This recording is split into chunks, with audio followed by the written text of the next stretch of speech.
Hi-ho, Kermit the Frog here for another wonderful episode. Thank you. For another wonderful episode of Grown Man Record Night. Yay! Mr. Bananas has paid his cameo bill and had me back after 10 years. Imagine that. And we got a great show tonight. Dig of the week, so to speak, chip chat, all kinds of fantastic stuff coming up tonight. And, hey, Kermit. Oh. Hey, Horse. So, like I said, tonight, the Dig of the Weeks are going to be fantastic. We got cameramen in the house. What are you doing? I'm working over here, Horse. What do you mean working? I'm doing a thing for Grown Man Record Night. Grown who? Grown Man Record Night paid me to come in here. Never mind, I'm working. That's all you need to know is I'm working. Oh. Who's that? Who's who? Well, that's Miss U right there. That's Nebulous Proud. It doesn't matter. I'm working. Can you give me a couple of minutes here? Okay. So, like I said, folks, fantastic show tonight. And, hey, Kermit. What, Horse? Can I ask you a question? Sure, you can ask me a question. If there's a lesbian couple, no, I'm not talking about that. No. This is offensive. I don't want to be involved with this. If there's a lesbian couple, which one of them cooks? I don't know. Which one of them cooks? Neither. They both eat out. Oh, for good, Jerry!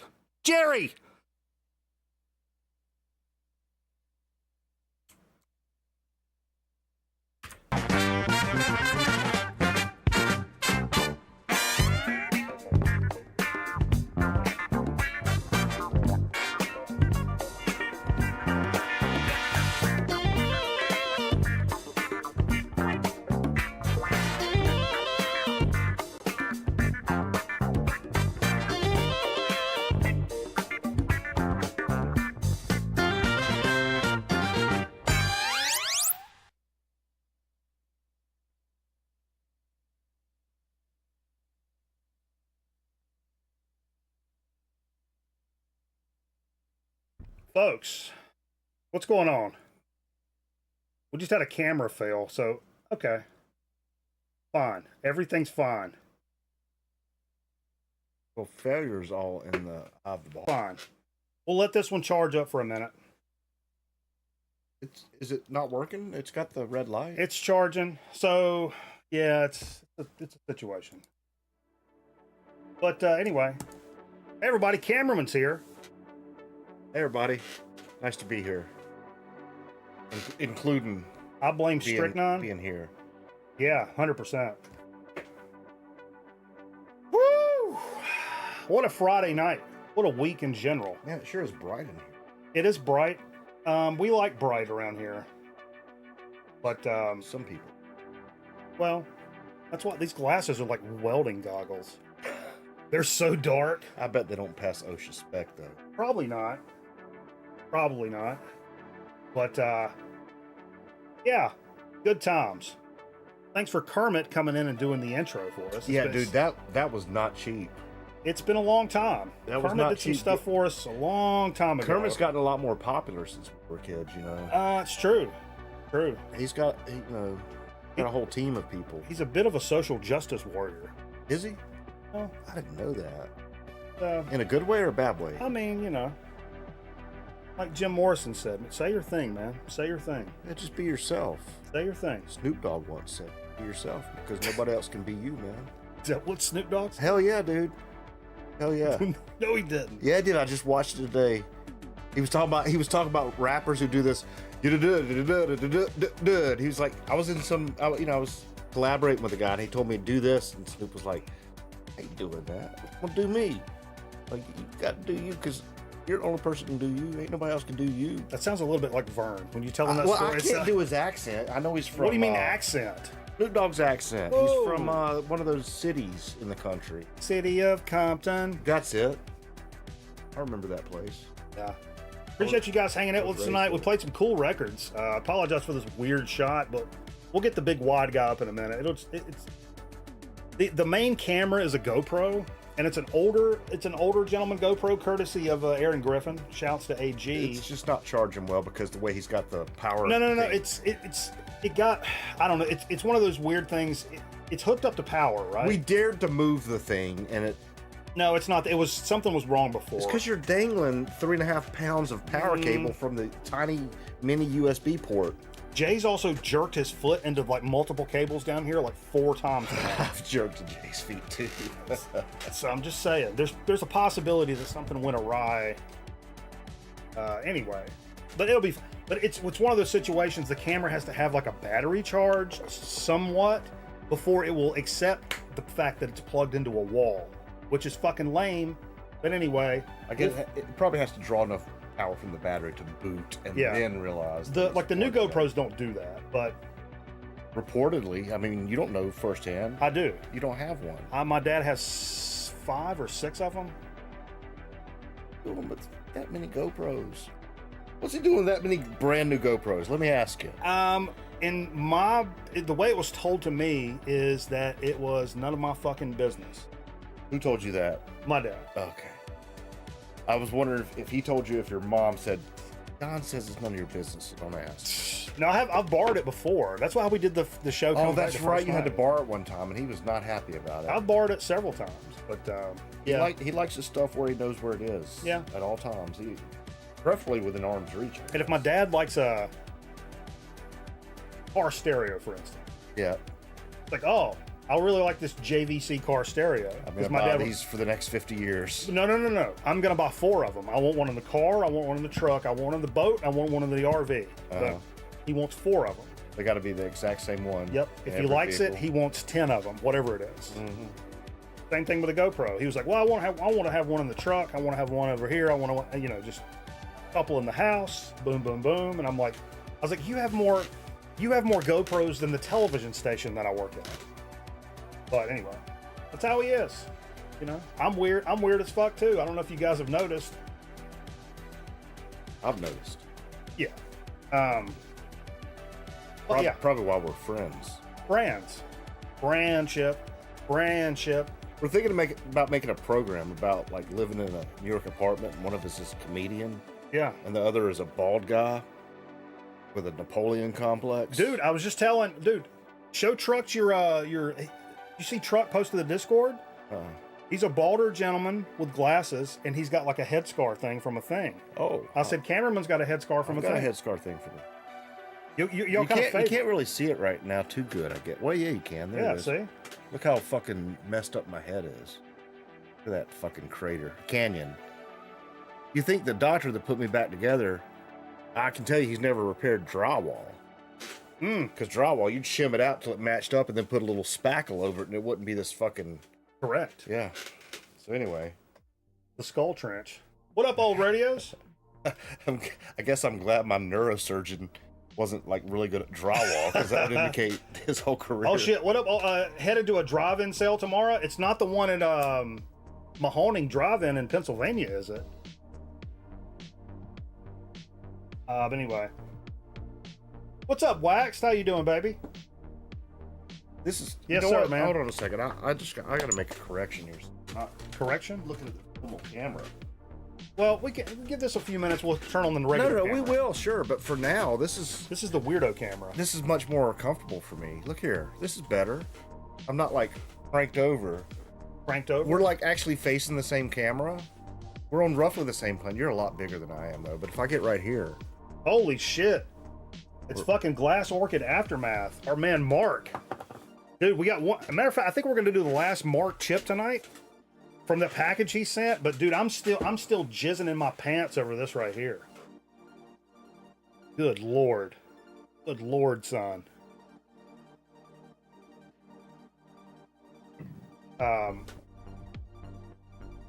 This is better? What, this shot's better? You think so? Well, it's better than me sitting here doing this. Oh, from that. Oh, yeah, because we're not on that camera. What up, Sean? Yeah. Of course, it's like Cameraman needs to sit on Mikey's knee. My shit's too slippery right now. My shit's Oh, I love it when your knees are slippery knee. Dude, my favorite part of you is your slippery. Reginald. I didn't get a beer. I'm about to go get myself one more, and I'll get you one when I get up. But we don't have shots either. We got to grab some shots, some beers. Man, I can help with that. Can we try this camera though? Because I feel awkward. Well, let's chill for a second and kind of re-rack what's going on here. Why don't you chill for a second? What's that phone number up? 444. On your second screen. I can't talk about it. Yeah, you can. It's a pro Valorant player's phone number that I've intended on calling on the show live one night. Do they give you permission? No. I don't know that area code. He's mentally ill. What is that area code? I think he's legit mentally ill. Is that Upper New York? No, it's a 7. It starts with a 7. This shot makes me think you're going to start flashing teats. I know. No. None of that. None of that. Are you sure? Because I can probably pull one up and out. Give me a second. No. It's going to take a minute. Man nips. You can't do man nips on Twitch. These are covered with hair, dude. You can't even see the nips. No. No man nips on Twitch. Damn. Sorry, Tink. I can't show the man tits. Tighten it up. No beer shots. No camera. I know, man. It's the early start. And we were still late to the party, man. But there were technical difficulties. Yeah, like actual technical difficulties, which has been a little while. But anyhow, what else has popped off this week? So we went to New York City not too long ago. So Cameron's been jamming some of those New York City jams tonight, and we'll talk a little bit more about that coming up. I've got a big ass, like 20-pound box. It was a wet box too. What he say? From Aaron Griffin, sitting in the living room. I picked up a record this week when I picked up a new home theater receiver. We'll talk about that a little bit. Aaron's in the living room? Correct. And I also I got a package in the mail, and it's not from a member of the VC. It's by a member of the VC. Oh, is that the eBay box I saw in there? No, the eBay's the Aaron box. Oh, okay. That's the big boy. That's the heavy one. But yeah, correct. I didn't pick it up to see. So we got a few records to talk about. We got a big box of goodies to open. Gonna be a good time. We got a So to Speak chilling in the Frigidaire over there. And I think, like I said, our man Mark sent us a 3-pack of this. Only can get them up in Pennsylvania, more than likely, at least pretty regional. Hers chips. We've got one more left over there to do tonight. Those. Originally, it was just for the roast pork, and those were delicious. The tomato pies were also really good. And we got one more to do. It looks like there's chicken wings on the. Don't give it away. It looks like I'm not going to say the name of the flavor, but it looks like they're a plate of chicken wings. Maybe they with a certain type. I don't know. They look. Wait and see. I'm going to try it. Wait and see. I'm going to try it. You know what I don't like? What's that? I've decided after years, rib flavored chips.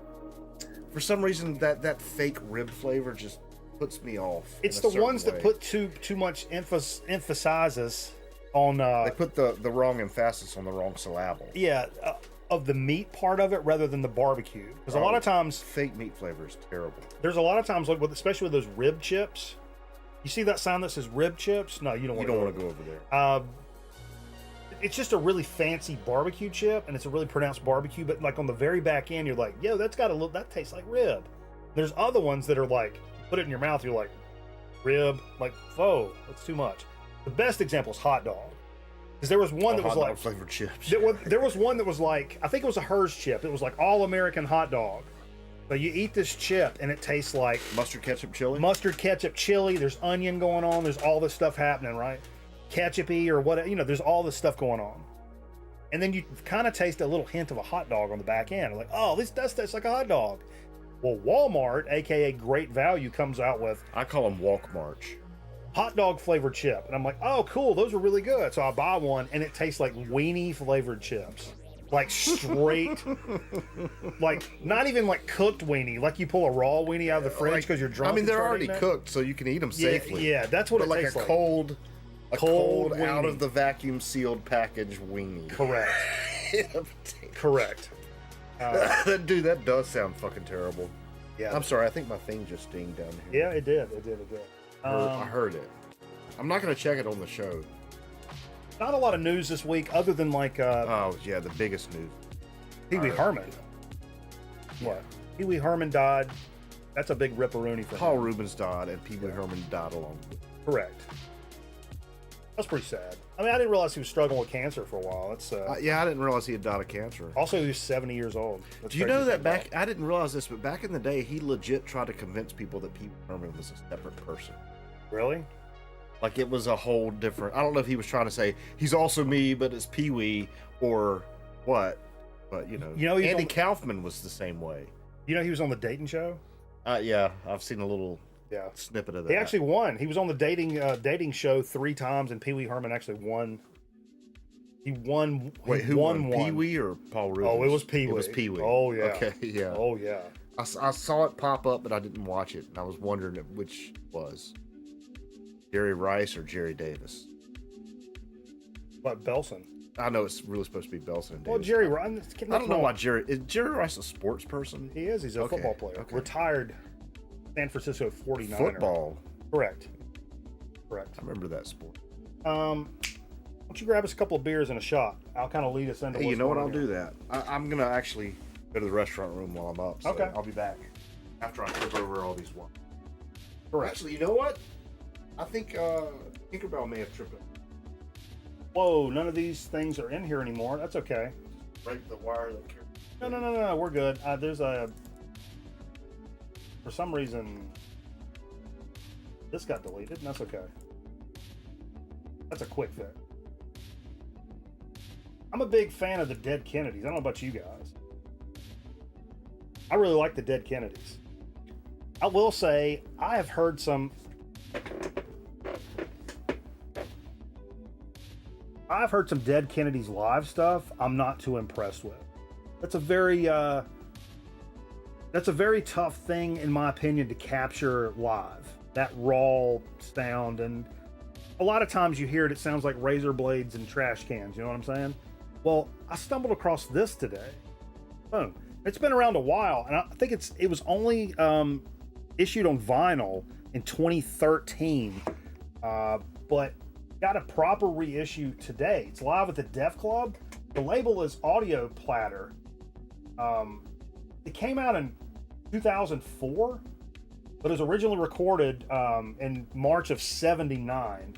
They had a nice little vinyl reissue of this on Let Them Eat Vinyl in 2013, like I said. But up until this point, past that, that's the last we've heard of this record. And I jammed this today. It really sounds good. Really sounds good.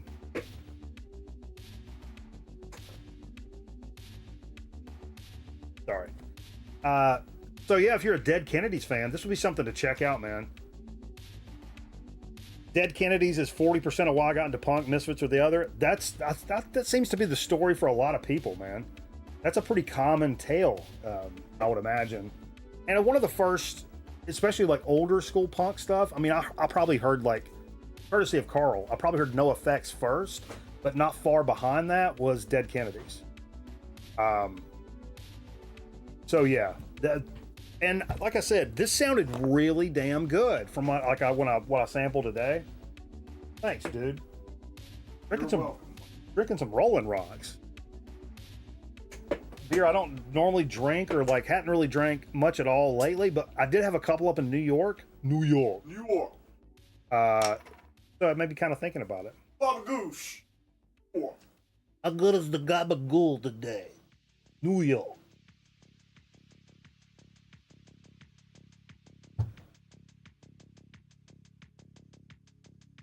But yeah, good stuff.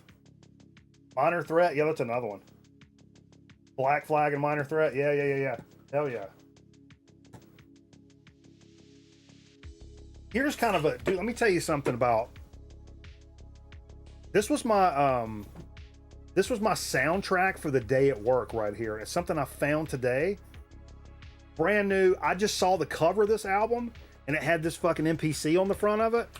Oof. So that's going to draw me in right off the fucking rip, right?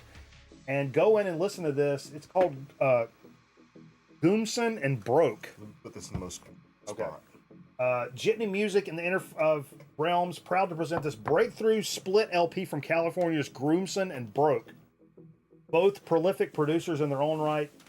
Combine forces to like kind of release this thing. And if you're fans of like Tribe Called Quest, De La Soul, DJ Premier, I heard a lot of like some like Dilla vibes in this. If you're a fan of that like instrumental hip hop stuff, like the Dilla Donuts we play a lot on the program, this shit is awesome. It's really awesome. Check this one out. It's on Bandcamp. It's not too much money, but it's all like a classic analog sound. They're very prideful of that, and man, it's cool stuff, man. It's really cool stuff. Just bought a record based on the cover a couple hours ago. This would be one, man. I saw try this camera now. We can try it. The worst thing we can do is just not switch to it. Okay, so hold down the big guy button. We're gonna try the other camera. I'm still sitting at this alt angle. Yep, it'll flash.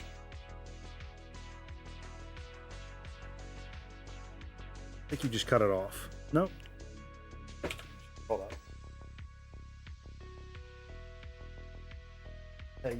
I'll tell you what. Should we unplug it and plug it back in real quick? Actually, yeah. What?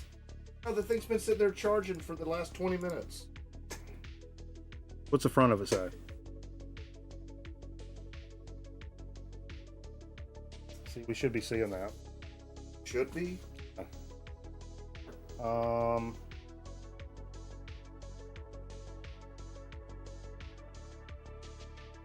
You can unplug it from the yeah. Look, it's not even powered on. No, yeah, it is. Look where it goes into the cam link, and just unplug the HDMI from the cam link. Plug it back in. The cam link should glow. Should have a little light. All right, folks. This is a dynamic situation here. Still on, right? Yeah, we're still on. No. The big guy.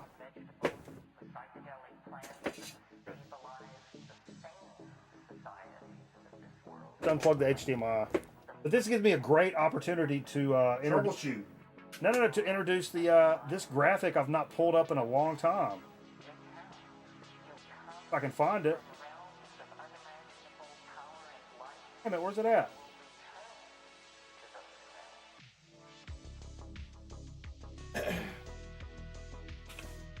Anyway. Doesn't matter. Look. I guess it's working. We're on this one now, right? Correct. We did it! Hey! Speaking of applause, let's give some applause for Kermit. Well, not yet. Not yet. It's liable to cut back off. Liable to cut back off. I don't care. It's on right now. Well, let's do a shot before it kills. Okay.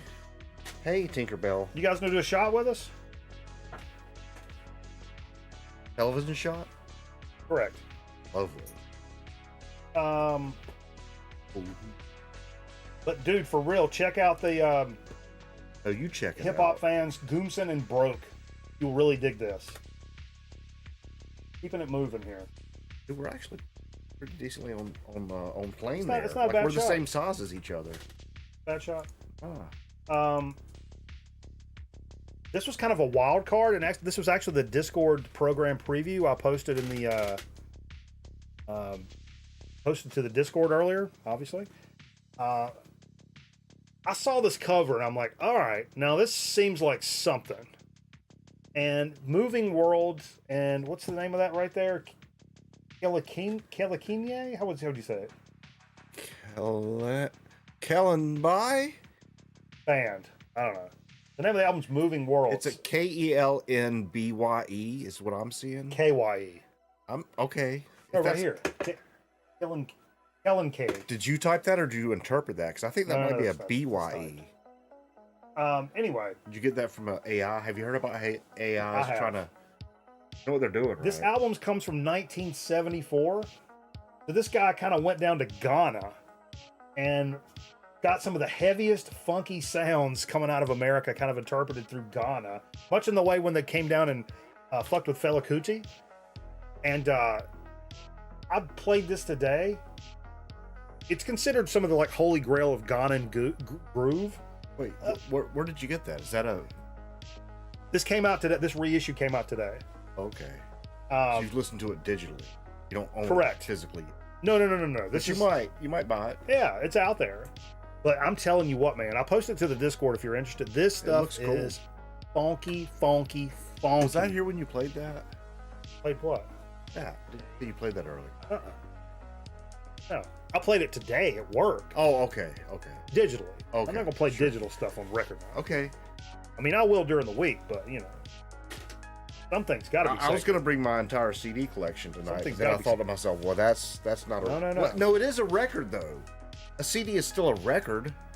A record is a collection of songs. Correct.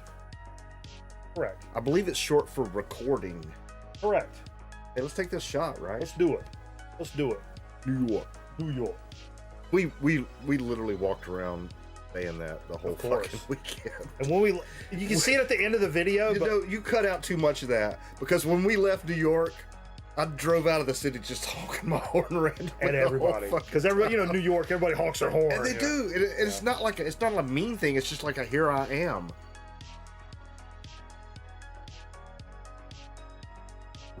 It's like if you're coming up from behind on somebody who might be making a right-hand turn, and you're also going to make a right-hand turn behind them.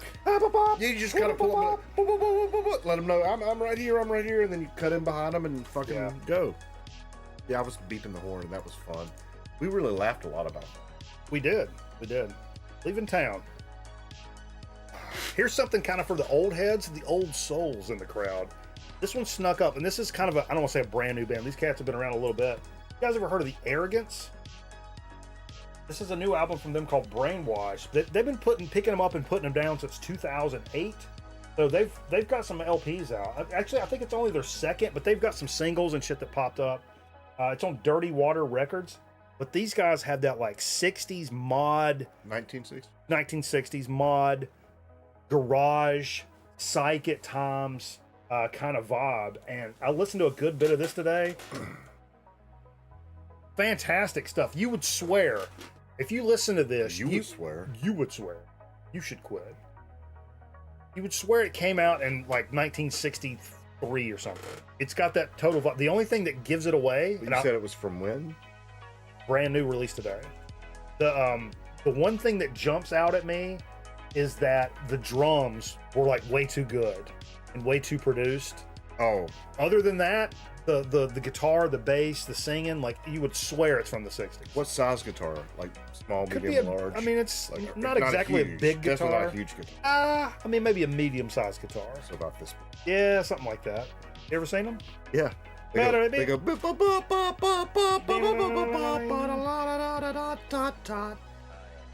That's how guitars sound. Yeah. It's similar to the way jazz sounds. Because you can use a guitar to play jazz. You can have a jazz guitarist. Yeah, for sure. You can do that. There's some I've done it. I mean, I've never been a jazz guitar. I've had. You bought that hat in New York. I did. I bought this at the Adidas store. Everybody see it. We went up to two. We went to two Adidas stores.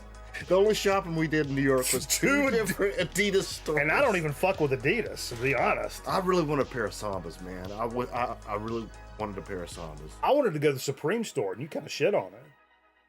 Supreme store? Yeah. I remember saying I wouldn't buy any Supreme stuff because it was so expensive, but I wasn't trying to shit on it. We could have gone. It was kind of far. I asked you if you wanted to go to the H&M, and you said no. What's that? H&M. You said the same thing when I walked past it and said, "Hey, you want to go to the H&M?" You were like, "What's that?" Oh, like, the drugstore? No, it's a clothing store. Oh, it's like a young, hip, suburbanite clothing store.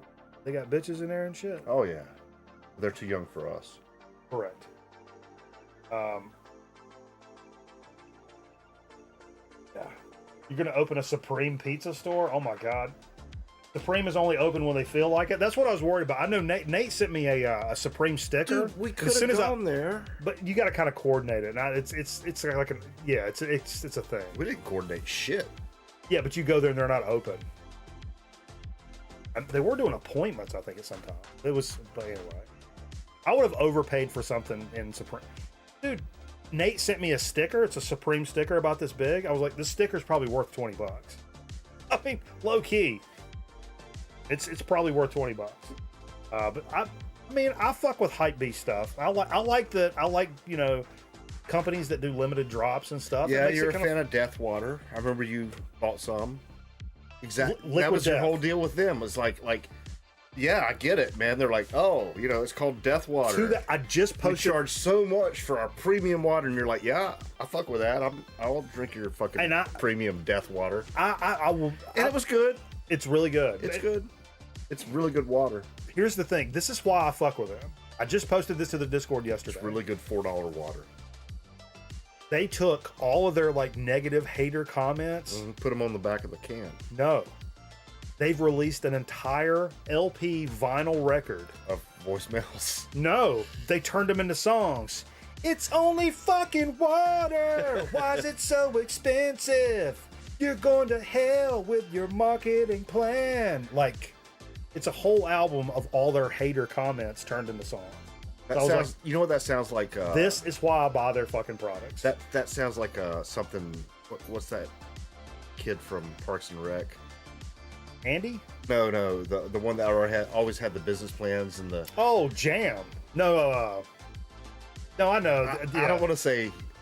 Can I say? 'Cause I'm fucking terrible. His friend, no, the one that worked at Parks and Rec. Yeah, that's what. Patel. Yeah. Huh? Patel. Whatever his name. Oh no, not the Indian cat. Yeah, the Indian cat. No, I'm talking about. You remember?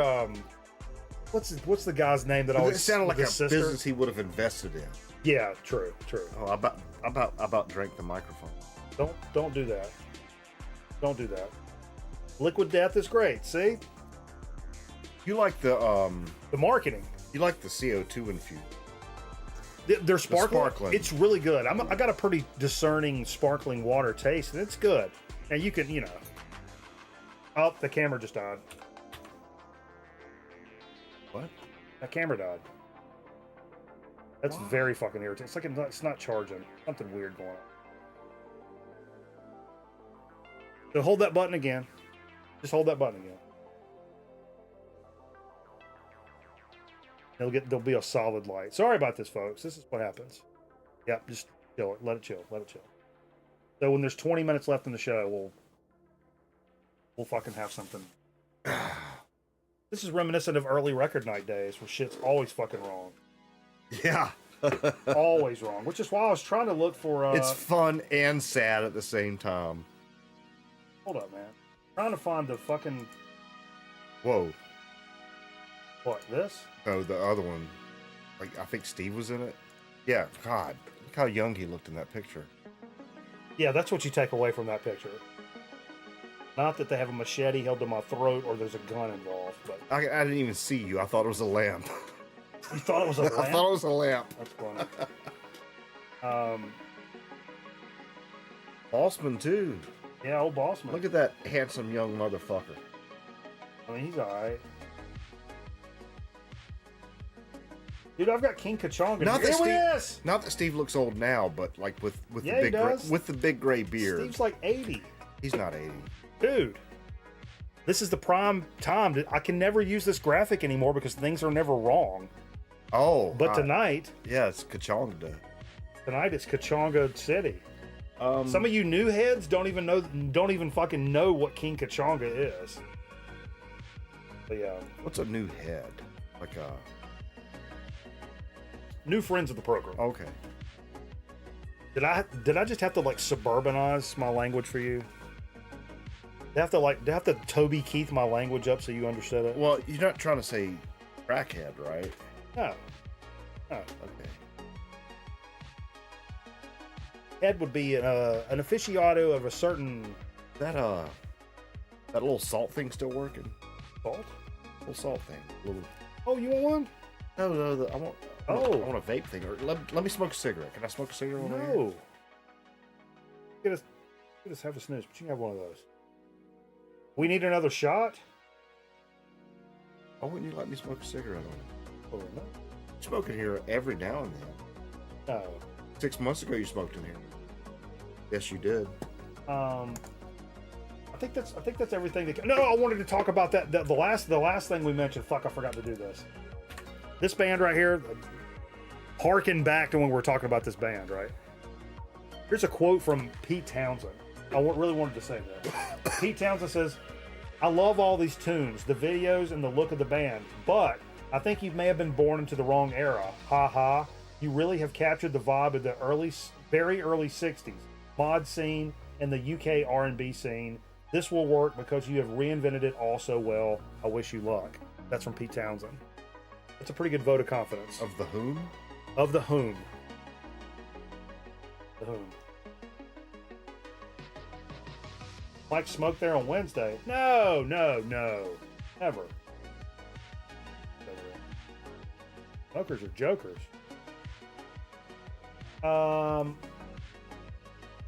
Yeah. We should get into what we played. Set Hut? Football time in America. Where's your stack of what got played? I've got a few that we. Oh, did you put them back in your bag, Carl? Yeah, I put them back in my bag. I told you earlier, I was like, I feel like Carl, like grabbing my records and putting them back like a responsible grown man. I mean, it is called Grown Record Night, right? Correct. Also, I've got this one really frustrating entry way. What? About. Remember the one I was like, oh, you got to take it out of this and then fold it. You hand me that one, I'll put it on the bag. Like right here. You know when it came in the order? No, I have no idea what it came. That's what I'm saying. You want to hand me? No, I don't know what it came in the order, so I'll just talk about. If you guys haven't checked out the big thing sweeping across the VC is the 10 most played albums of your. You put out a wonderful video earlier this week of your life or of what you would grab now or whatever. We did it. I thought about doing a lot of like a personal thing and like, oh, when I was a kid and all this stuff, and I was like. You made it about the program. I made it about the program. I started thinking about it. I was like, no, let's talk about the 10 most albums played on the program. And that was kind of a lot more fun. Because I worry about, because I don't want to just be like, oh, it's this record, these guys play on it, da-da-da-da. I like to be able to have like a personal connection and a little story, something, a human element to go along with it. Otherwise, there's nothing for the viewer to grab onto, right? Yeah, in the science world, they call it the human element. Correct. So a couple of these albums tonight are from that video list. If you've not checked it out, please, boy, a favor, go over and checked it out. Drop a little like ski. You really should. Matter of fact, it's a good video. While we're talking about it, it's a fun watch. While we're talking about it, talk about what? Drop that little thumbs up right now. Oh, hit like and subscribe. And don't forget to click that bell button and hip thrust the motherfucking like button. The what? Hip thrust the motherfucking like button. Hip thrust the motherfucking like button. Yeah. I like it. Well, no, I got that from somebody. I can't claim that. Forgot about that. This was one of the ones from the video, The Shape of Jazz to Come from Ornette Coleman. I talked about in the show. He's wearing a really nice sweater. He is, and I love this record so much. And I've always loved. Put it back up. I've always loved. Show that sweater, man. I've always loved jazz that was just like all over the place. With a nice collared shirt underneath. Is that a tie underneath the sweater? Also, I think it is. He's a gentleman. He's a fucking gentleman. Very nice look. It's a nice looking gentleman.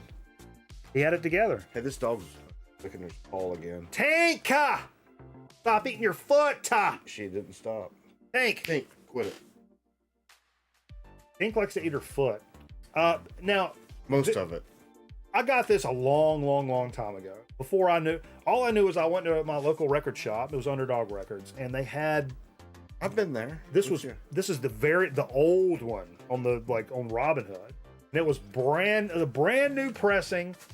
It looked great. It was $15, $13 for a brand new record. I now know that these are even though if you look. Nothing on this says any other. It's just got the Atlantic label. Maybe in small print somewhere it says, but it's one of those kind of like Wax Time kind of reissues, I think. So it's like we bought the rights to this and pressed our own version. It's gray marketed in the fact that maybe they didn't even buy the rights. The estates maybe not even getting stuff. A lot of times they don't sound the greatest, but I don't give a fuck. This record sounds great. I can. I'm not an audiophile, but I can tell the difference from a shitty record and a really good record. I kind of fancy myself. Nothing wrong with it. I fancy myself a bit of an audio. But there's certainly nothing wrong with it. Even though I've already lost half the frequency I could hear as a 12-year-old. What do you want me to do with this? I think you sit down in front. But I don't know the program because I've not been on it so long. Well, and my point when in the video was at the time, I didn't own it on CD or tape or at the or anything. So, Like yeah. So you know, I just didn't own the. That would have been it's cheaper than buying the CD probably at that point. You know, so who the fuck cares? And I lucked out. Then you may go buy another one that sounds like shit, but like, anyway. you may buy another one. And there's a lot, not to mention, like I've learned over the years, and I can pretend I'm normal and like everybody else. But here's the thing: there's one thing we do here on Grown Man Record Night. We end up fucking up records. Yeah. Oh, we'll fuck up a record. And let me just say, We'll drop it out of the thing, right onto the floor. You're much better at pretending to be normal than I am. Much better at that. Irving Goffman's dramaturgical theory. I prefer That boils down to Shakespeare's life as a stage. the Turing effect. We're all players. Oh, I prefer Schrodinger's cat. I like it when that band talked about being band. Nirvana's Bleach album, this was also on the thing. You see, at least perfect example. This is such a great reissue, and these corners are they're beat as fuck because I played this drunk. I never realized that looks like the fucking Verve label. It does. I never thought about that. But Show that. this is That's the fucking Verve label. This is the 2009 reissue of Bleach, and it comes with the extra LP that's got the live tracks on it from. I appreciate you Portland? specifying the century. Correct. It's a live show from Portland, which I tend to play in the last few years. I tend to play that live album more than I do the main tracks. Ain't quit. But I'll make you go to the other room and but keep it up. the other, like last night, I played this when me and Jay were just chilling, and I played side A, and tonight I played side B. Bleach is that's it for me. I'm like, pretty sure that they meant to name him Jason. and I know Dave Grohl doesn't play on this record, but Yeah. I found something today. Heavy. Really good quality vinyl. I found something double out LP? today Double that LP? really blew my mind. And it's an old video, I guess, but Dave Grohl is talking to Pharrell, the producer Pharrell. Yeah. And The Uber producer. he was like, yeah, I stole all of my stuff from like early disco beats and stuff. Pharrell did? No. Or Dave did? Dave Grohl. He was like, yeah, he's like, like on Nevermind, or like Smells Like Teen Spirit, all that, like, he's like, yeah, that's like the Gap Band. They played all these clips from all these like electro funk disco bands. Yeah. Nobody ever played it like Dave. And Pharrell goes like, he kind of like, he went, he's like, why did I never pick up on that? And he said one of the guys, I can't remember the Tony something, not Tony Williams, but one Soprano.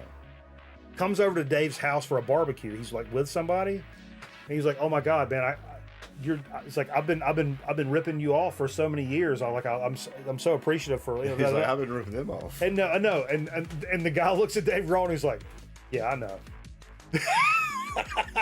So for this guy, it was 100% obvious, but for the rest of the fucking world, nobody knew Dave Grohl was ripping off fucking disco beats in those early Nirvana tracks. That's a good story, right? What the fuck? It really blew my mind. Story. And when they played like clips of it, and I'm like, oh, 100%. It's that, like it Smells Like Teen Spirit. When they go into the. Wait, what?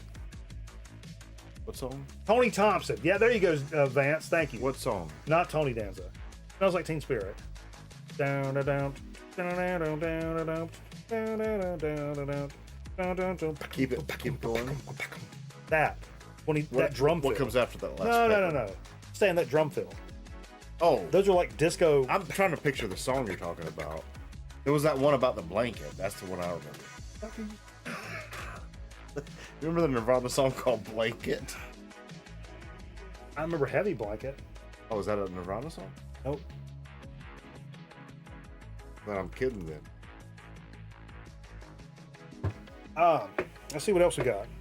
This was another one from the fucking video, but Nebulous Prowler cashing some banana bucks to make sure God, yeah. we heard this tonight. And I'm glad we did. I mean, I don't want to refund his points or nothing, but I may have to because I was already planning on playing this. It's No, you should double the points. You should give double the points back and be like, man, this was already on the docket. Honestly, dude. If you're hot, you're hot, man. I don't know if there's an American gentleman that I love as much as Jerry Reed. Like, I just feel like I'm like kindred spirits with Jerry Reed, and I mean, just everything about. He would have showed you the best place to fish on the river. Yeah. Immediately, he'd be like, "Yo, this is where you catch those catfish." And it's funny because we were just talking about Dave Grohl.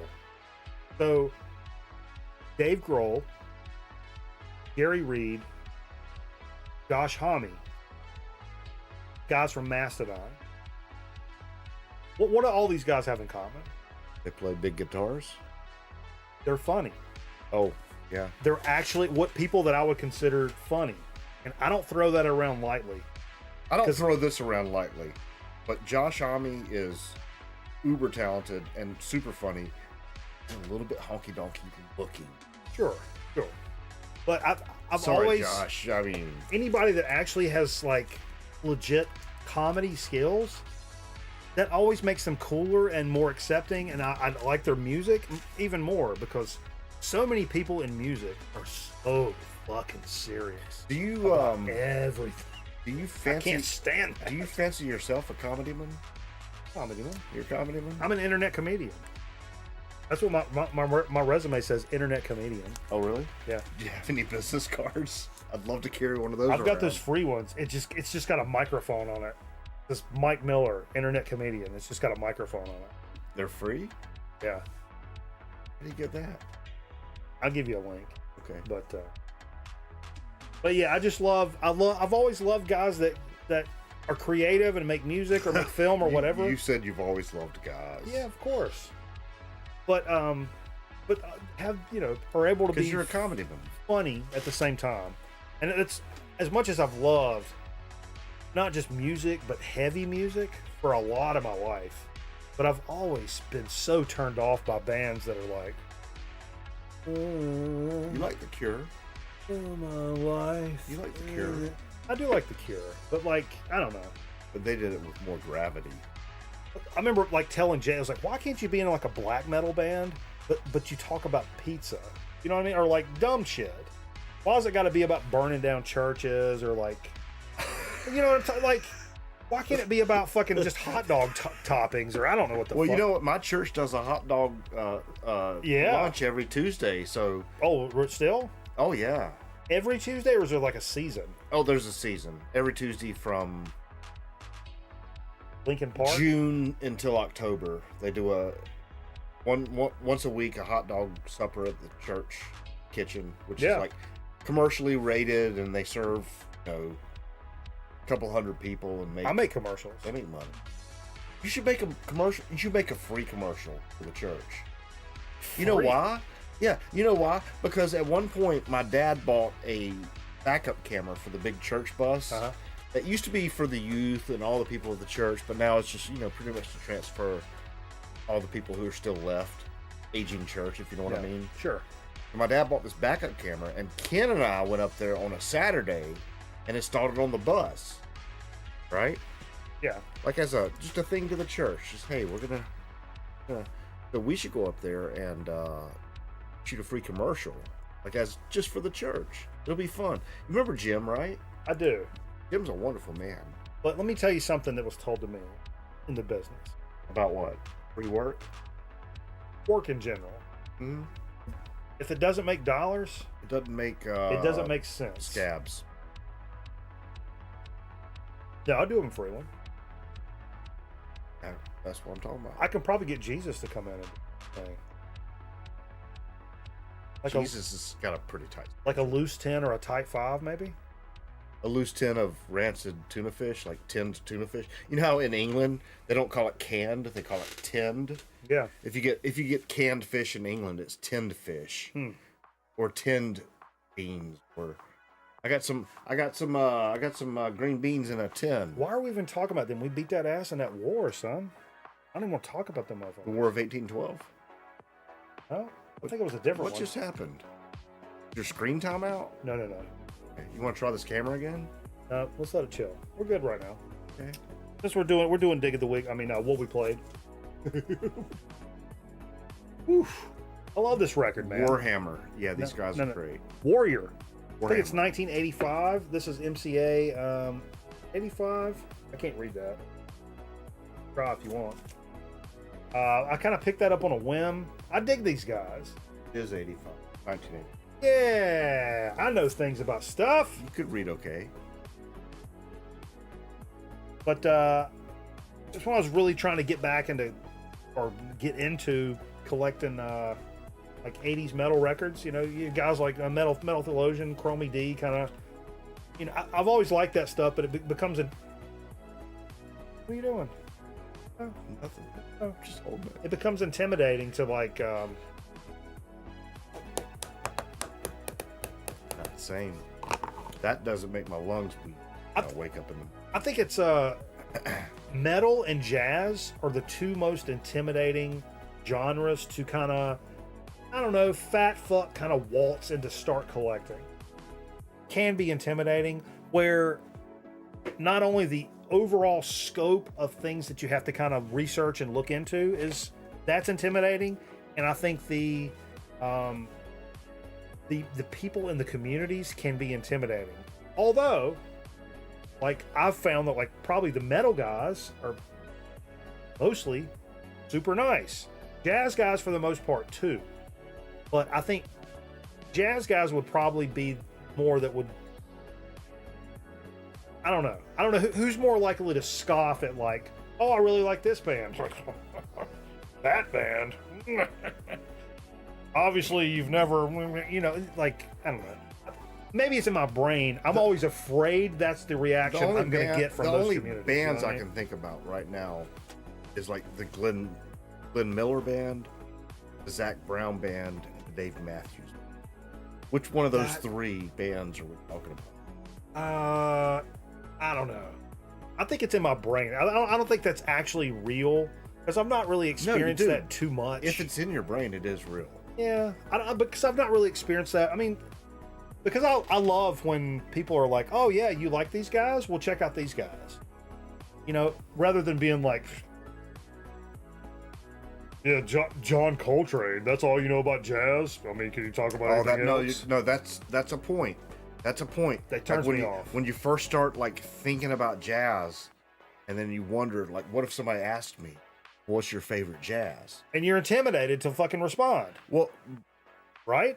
yeah, initially you're like, maybe I don't know enough about jazz to even have an opinion. Yeah, if we're breaking down walls here, you're afraid to respond because you don't want to look like a fucking schmuck, right?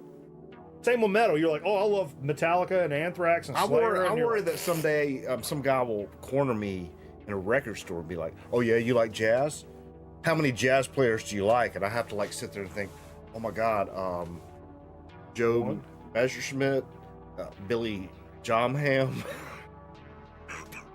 Paul Olsen.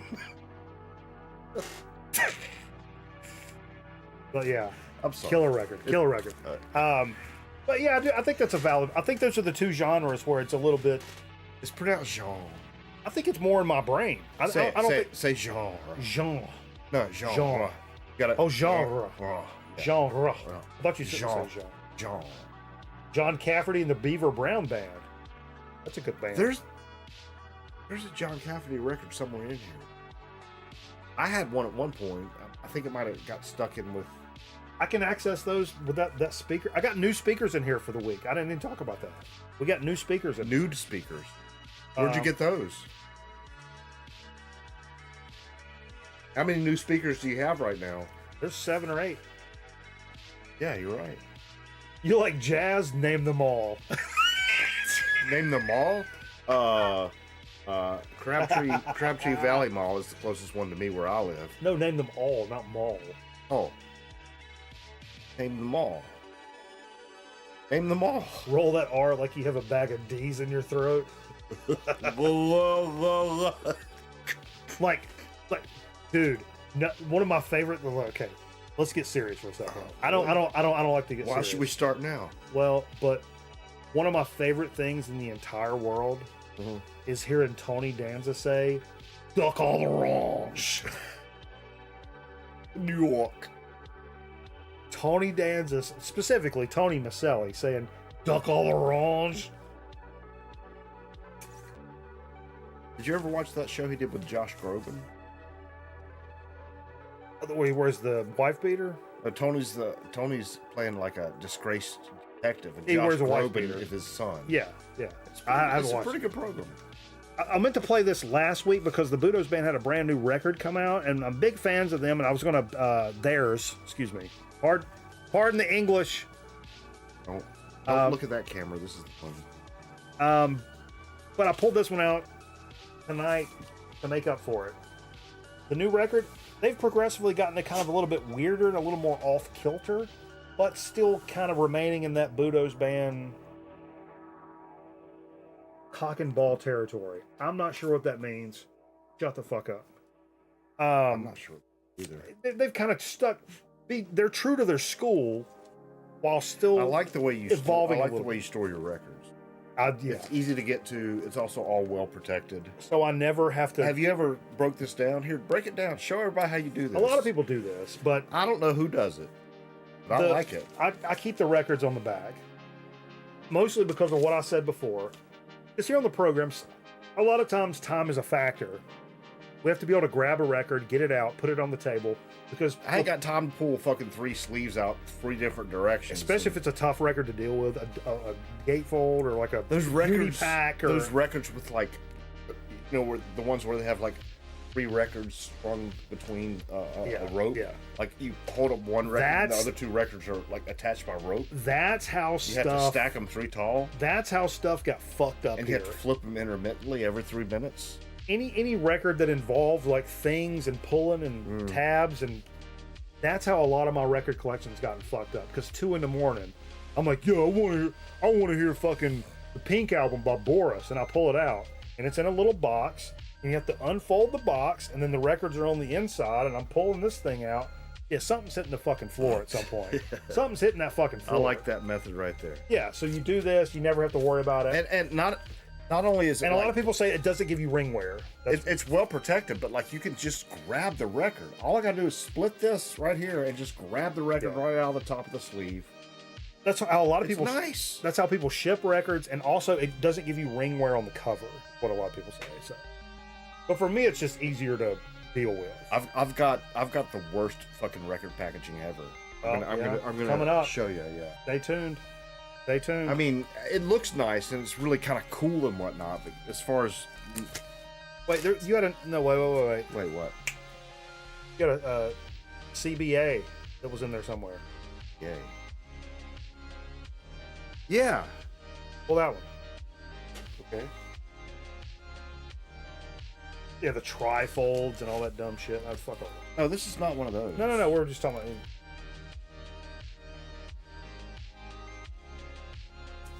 This was, I think it was right before this one.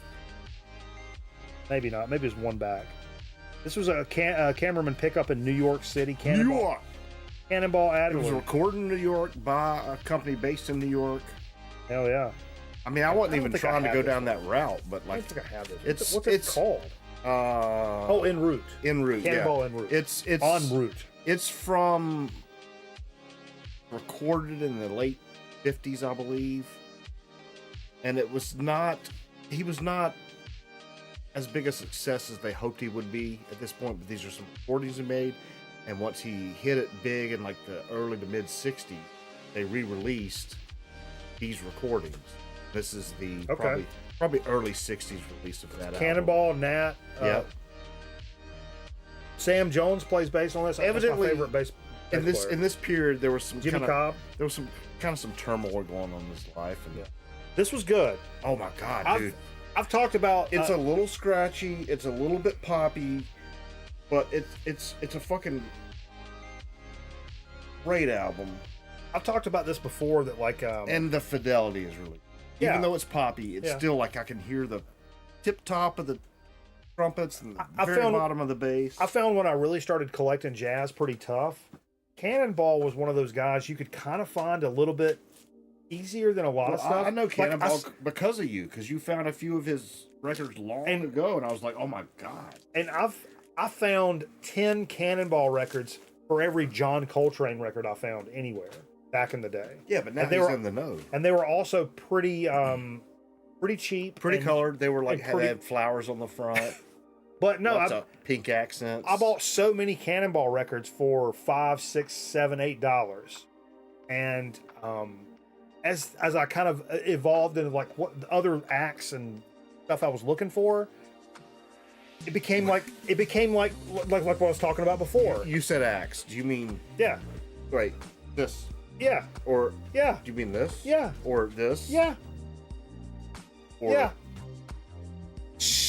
the body spray, the axe Yeah. body spray. But no, as you know, I evolved and started looking for things that were a little like off the beaten path or a little left of center. Like I was talking about with metal, where you're like, oh yeah, I love metal. I like Metallica and Anthrax and Slayer. You know, you're like, oh, you like jazz? Yeah, I like John Coltrane and Cannonball Adderley, da da da. That was kind of some of the first stuff I found. So I found myself kind of neglecting the Cannonball I did have in my collection for a long time. Then I go back and put it on. And I'm like, these are fucking good records. Even though I got them, these are not records I spent $20, $30, $40 on, but they're also fantastic records. And there's no reason for me to be. It was not the hot, cool like shit to grab right now. I've got a question that I bet you know the answer to immediately. Say you know somebody in your life who doesn't like jazz, and you gotta play them some jazz. What do you put on? Right there. It's Dave Brubeck, Timeout. Yes. Yeah. Dave Brubeck's Timeout. That's how I fell in love with jazz. Dave Brubeck is how I fell in love with jazz. The Brubeck all together again for the first time is how I found jazz. The live version, That was the tape I had. which you also have on vinyl now too, right? I bought I it. also have that.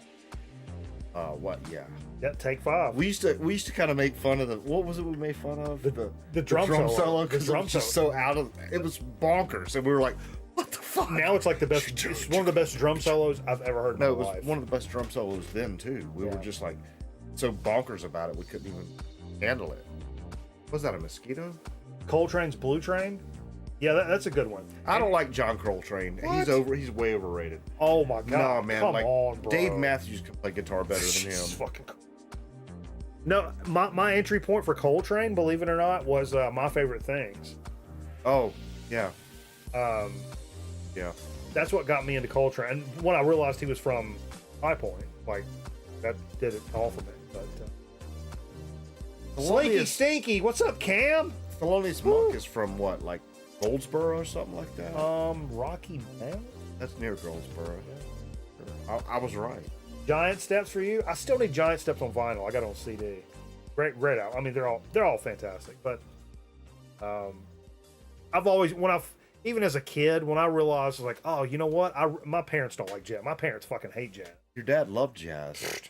But when I realized like I love jazz, and my parents were like, "What's wrong with this kid?" Like, I was already digging it, and then when I found out John Coltrane was from here, Here, like right where we are right now. he grew up 2 miles from here. It might be 3. There you go. Yeah, it's probably more like 3.5. There's a road. It's a little ghetto road that offshoots, Don't say that word. and it's called Coltrane. If you go that way, it's called Coltrane because that's where he grew up. Crazy. Well, you know what? Come to think of it, It's where the nudie bookstore is. there's a pretty big road around here Not that's been Coltrane here. Mill. Coltrane Mill. Is that the same place? No. That was probably where he got his name No, from. you know where the nudie bookstore No, is on he Main Street? probably got his name from the Coltrane Mills. He got his name? Think what? about like No. the history of the area. No, he's from Hamlet. He was born in Hamlet, North Carolina. but moved here like when he was 2 or 3. That's where the big went to high school here. the chicken plant fire was about 20 years. Killed Correct. like 20 workers. Correct. Hamlet, North. I'm gonna get us another beer and a shot. Okay. Well, we got shots here. Oh, Yeah. I played this one right after that.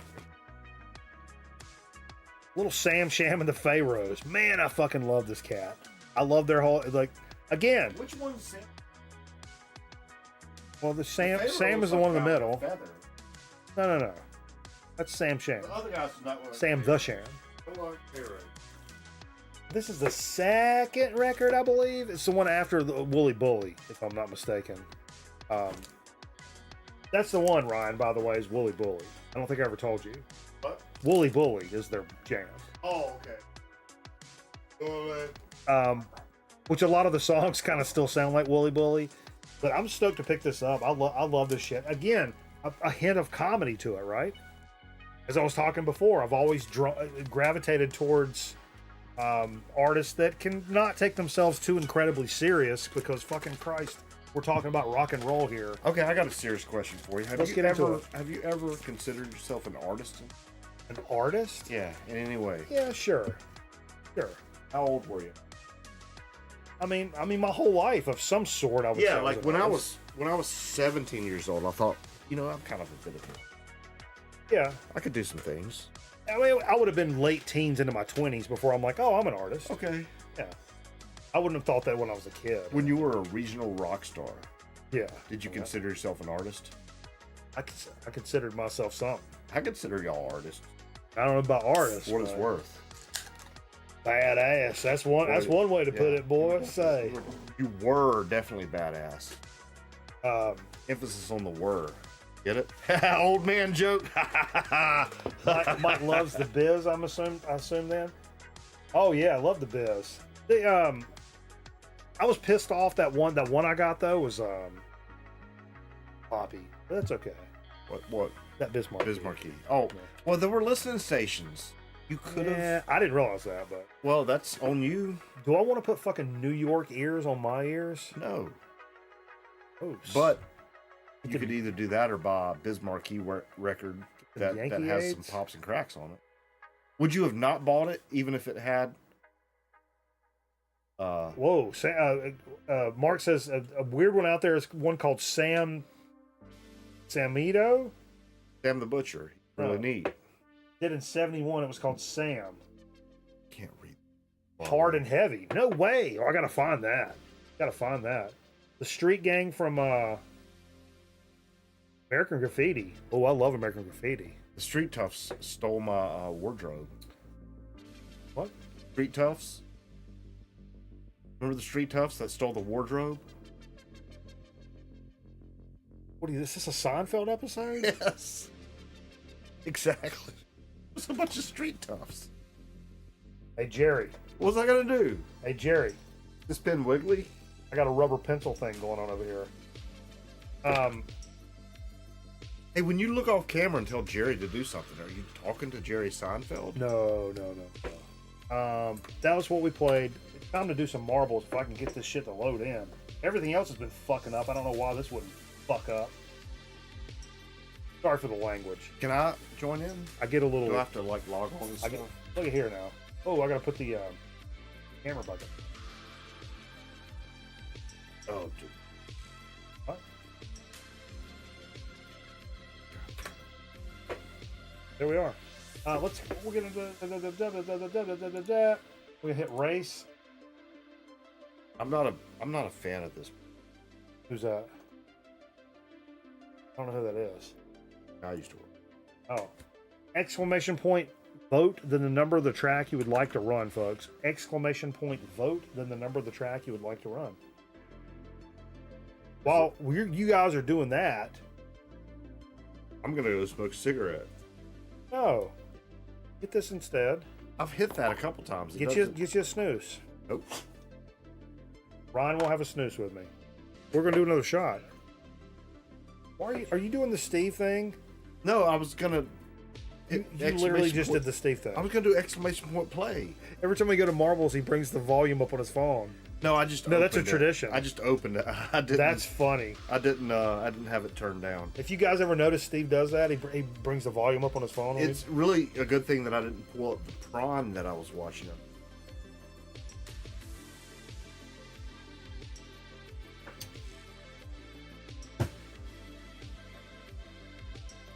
Oh, we gotta vote first. Was cameraman gonna go puke outside? Nah, we don't be puking around here. I ain't puked in a long time. We don't puke. That's for fucking bitches at Jimmy Buffett concerts. Real alcoholics don't puke, buddy. No, they do. Dude, we'll talk about this off camera, but yeah, somebody was at my house recently and had to go puke, and they accidentally peed on the carpet as they were puking. Oh, Jesus. No. It's not who I think it is. Yeah, it is. No. It's exactly who you think it is. No. That happened? No. I'm going to vote for track 32. Okay. Let's wrap it up. We're pushing this along. Oh, Skinny Artist said 33, right? Right before I said 32. I like Skinny Artist. Friend of the program. That was a coincidence. 32 popped in my head, so it should be maybe 30, 31 and a half. Like averaged out to. I would never choose anything that wasn't a prime number. Oh, I don't have any rules with it. Kind of weird about that. Yeah, I know. They're also fixated on that golden spiral and stuff. True. If I was ever going to get a tattoo, it'd probably be a golden spiral of some sort. If I was ever going to get a tattoo, I would give it to myself, and it would be A series of dots? A series of dots in the formation of a constellation. So that only if you looked at those dots and knew what that constellation was, you even realize that was a tattoo. You know, I bought my mom a star in Cassiopeia. It's like buying a piece of land in Scotland. Yeah. Buy that little 1 square foot piece of land in Scotland. Yeah. All right, let's see what's leading here. Time to vote. Voted. Time to play. Who's winning? I voted for 32 or 33. 33 is the one. Boom, that's what we're running. Once this loads up, Oh, folks. 33 and a half. Close enough. Exclamation point play. Oh, you look at UFO. Ah, looks like your UFO from So 5th now grade. exclamation point Looks like the play? one you built. Do I have to type out exclamation point? No, I don't understand the question.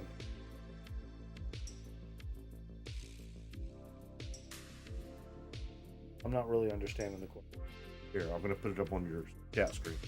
See what I'm talking about. Chap? Yeah, watch it here. I'm asking. Yeah. That's Okay. what So I'm ready to play. yeah. Good. Yeah. All right, get in here and get a good spot, folks. Bill LTK's got the track record at 2 minutes flat .061. So let's see if we can beat that. I'm cheering for breaking records. Oh, you're actively cheering against Bill. is what Can you you're put telling this me. on screen real quick? Yeah, who remembers this? All you old school heads, look what I found when I switched these speakers out. That's not a speaker, by the way. That was No. behind the speaker. It was behind the speaker. I said when I switched the speaker out. Yeah. This is that copy of Genesis Duke. And Do you wish you hadn't done that? no, I was dude. So there's an old school VC guy, Michael Cool, and I was playing this record. It was super fucking poppy because I didn't have many records. He said, "This record sounds like shit," and I was like, "Oh." I'm trying not to be like, my natural instincts would be like, "Hey, why don't you fuck off?" And I'll drive to where you live and I'll fucking punch your kid in the face. You used to knock people in the throat over that. I mean, my initial reaction is to do stuff like that, but I was like, "Oh, ha ha ha, it's the best I can do right now." And I was just trying to, and he was like, "Hey, this record's not expensive." I'm like, "Okay." He's like, "Hey, there's one on Discogs for $4. Give me your address. I'll send you a near mint one." And I'm like, "For real?" One of the first pieces of VCLT. I was about to say that was one of the first VCLTs you ever received. Sean 0612 was the first, but he was like, I'll send you this record. Just send me your address." And I'm like, "Oh, for real?" He's like, "Yeah." And I felt weird about it, but he's like, "Yeah, send me the address. Here's the only thing. You have to. You have to shoot the copy you have with a shotgun." And I was like, "Oh, okay." I think he was just saying that, probably, but I shot this copy with a It would have shotgun. been much funnier if you hadn't fucking buckshot. It wasn't buckshot. Really tight, man. Maybe some birdshot. It was birdshot. That's birdshot? How Yeah. close were you? Not close. Really? I don't. You got a choke on that thing? I don't miss nothing. Did you have a choke on that thing? Look how. I mean, that's What, 10 feet? 15 feet? from here to the corner of the living room. 15, 20 feet. Got a choke on that thing. No, Tight. it is tight. Yeah, but birdshot spreads out. That's the whole point of birdshot. Dude, we wouldn't have had anything else. I don't know why. Your dad has a bunch of buckshot. No. He's got a whole room devoted to it. No. It's right next to But anyway, my mom shot the video of this, by the way, which is the best part of that. It's not even really out there. Yeah, it's like 240p. Anyway, let's go. Let's run this shit. Oh, there's only 12 people playing? Great. Thanks, guys. Appreciate it. Love you guys, too. Yeah, that's negligent. Pour a shot, dude. Huh? Pour a shot. Did we just do one? No, I had done a shot. You said you had it. Well, right you got to pour them. I got to run the. You don't have to run them. You just Yeah, I push do. start. No, What are you look. doing? I have to follow the action. Oh, you do the camera work. Skinny artist. Power moves to shower moves. Oh, but look at this cat. Who's this guy? Who's this fucking guy? I don't know. Who's this fucking guy? I think that name spells effort, angler, Hanneman. Fucking guy. Wait a minute. Whoa, whoa, whoa, whoa, whoa, whoa, whoa! Fabulous Prowler. And Skinny Artist duking it out. They're dirty boxing up here, folks. Throwing those fucking tight fucking uppercuts inside of the clinch. It's getting a little mixy, as they say. You ever heard the kids say it's getting mixy? No. Whoa, whoa, whoa. Who's this guy? Vance going backwards? Fuck. I think Vance forgot his pizza. He's going backwards. Oh, Pizza pie. Oh, we got pizza. peace. No, not right now. Got a fresh snooze in. Not a snooze, it's a sin. Oh, Nebby's fucking stalled out. Nebby's stalled out, baby. Look at Vance.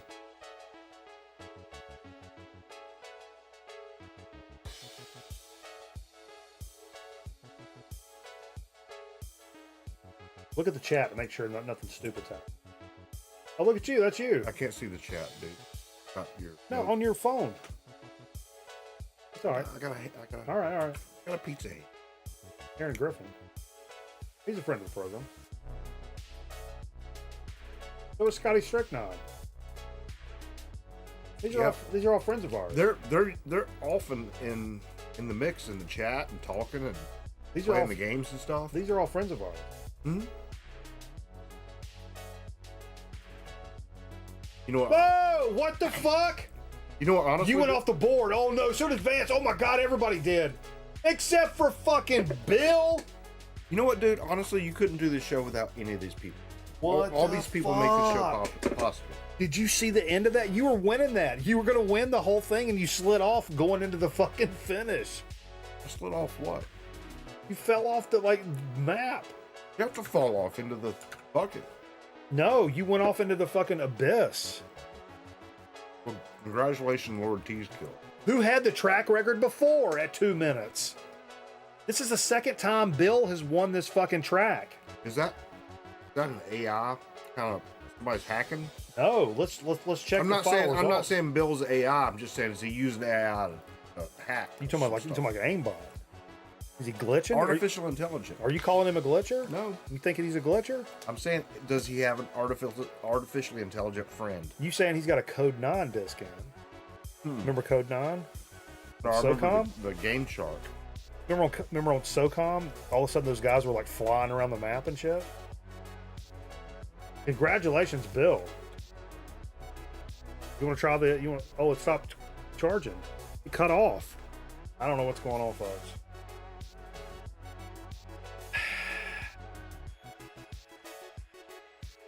You can try, but it's going to cut off. No. Just mash a button in. Hold it. Congratulations to Bill. That was a good game, though. Good game, though. You're right. Okay. Well, not right. You going to take a dump?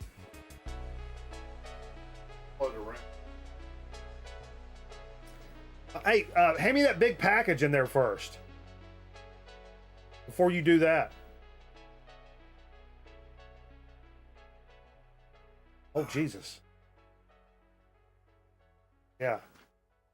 Hold on.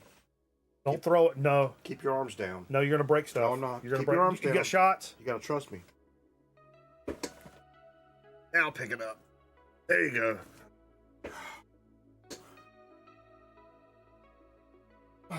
Yeah, let's take the shot. Then I gotta go to the restaurant. Are you going to take a shit? No, You're going to take a shit. it's not fair to call it that.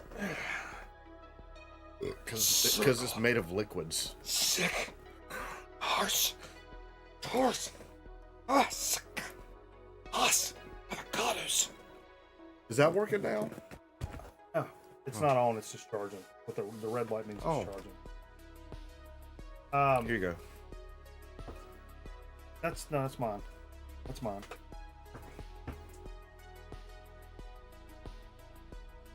Here's record people.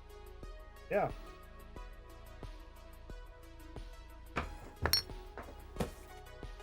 It's time for a little dig of the week action, folks. Big time business coming up in dig of the week. This fucking motherfucker. Billy business right there. Fucking Aaron Griffin. Psychomaniac Aaron Griffin sent this box of shit here. I mean, this thing is fucking insane.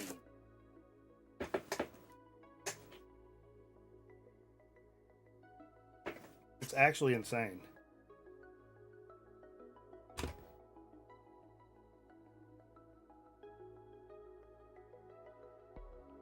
The trick is to pull the knife towards you the most that you can.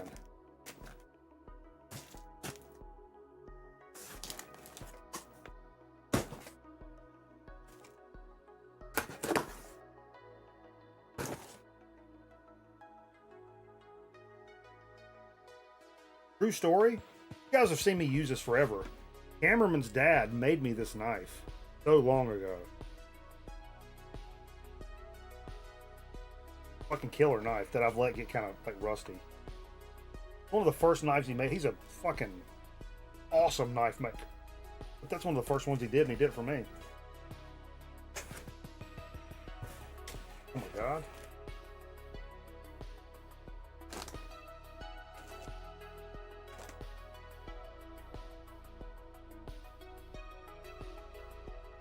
No way, Aaron. Dude. The one thing missing from my new arsenal? The golf towel. Not only that, this matches my bag and club covers and all that stuff. I was looking up golf towels today, Aaron, on Amazon. No shit. No shit. I was looking up golf towels today. Now I've got one for real that's got the black and red record night motif, which my clubs do. My clubs are all black and red. Because why wouldn't it be? Holy shit, dude. That is fucking, oh my god. Like you're reading my fucking mind over here. Holy shit. That's crazy. It seems like a big golf... Dude, he got me a golf towel that matches my fucking bag. I was literally looking these up on Amazon today. This golf, you're into it now, right? Yeah. I'm gonna... Dude, 3 years, I'm on the fucking senior tour. Like 5 or 6. Fuck that. Get touring? I don't miss fucking nothing. Well, you were a pro bass fisherman. Why couldn't you be a pro golfer? I'm the lizard king. I can do anything. This is nice. It's a really okay. We got some stuff. thick, heavy towel too. Yeah, that's a big one. So we got some stuff. This is more of a chip chat thing, but where should I put this? Some hairs. Should I just hold it right here? Or if you can set it on something where it's not going to grab hair like a motherfucker, would be awesome. okay. No. Nope. No.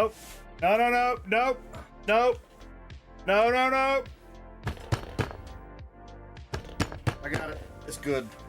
Up there. I'm not catching any dirt up there. Funnel cake. Funnel cake. Oh, they have funnel cake at fucking Zaxby's now. Have you seen Hers that? potato chips. I've only been to Zaxby's once. Zaxby's is good, man. I've only had their salad. Yeah, they have good salads. Although I really hate when a company tries to make me like say things their way, like sheets. Everything ends with a Z, and everything at Zaxby's that should be a S salad. is a Z. Yeah. Should I open these? No. Bucko's snack. Are these from Buc-ee's? Yeah, that's Bucky's little head. Oh, nice. I've been to Bucky's. Bet you they taste good with root beer. I don't like root beer. Did you see what I did last week? Got a root beer? Why do you? Don't do that. I had this thought in my head. You ever be driving or something weird like that, and you have this thought in your head? It's like, oh man. I'm just throwing this out there. Macaroni and cheese and green peas. I bet that'd be good together. You may have never seen it. I've done it. You've never thought about it or heard it before, but I've done it. Yeah. In that, I've made a hamburger helper, hamburger mac and cheese. You know, that dinner, Yeah. and then threw in a can of green peas. Right, but have you ever been driving around or something and thought about like, oh, I bet that would go with that. Well, anyway, I was driving around and I had this thought. I'm like, oh, I bet this would be good. You sit it down. I'm just gonna put them up here. No, don't put them up there. Just keep talking. No. That's gonna fall. This is gonna fall over. No, I'm putting it up here. The whole thing's gonna fall over. No, this isn't gonna fall over. Something's gonna fall over. But no, I had this thought of Captain Crunch and root beer.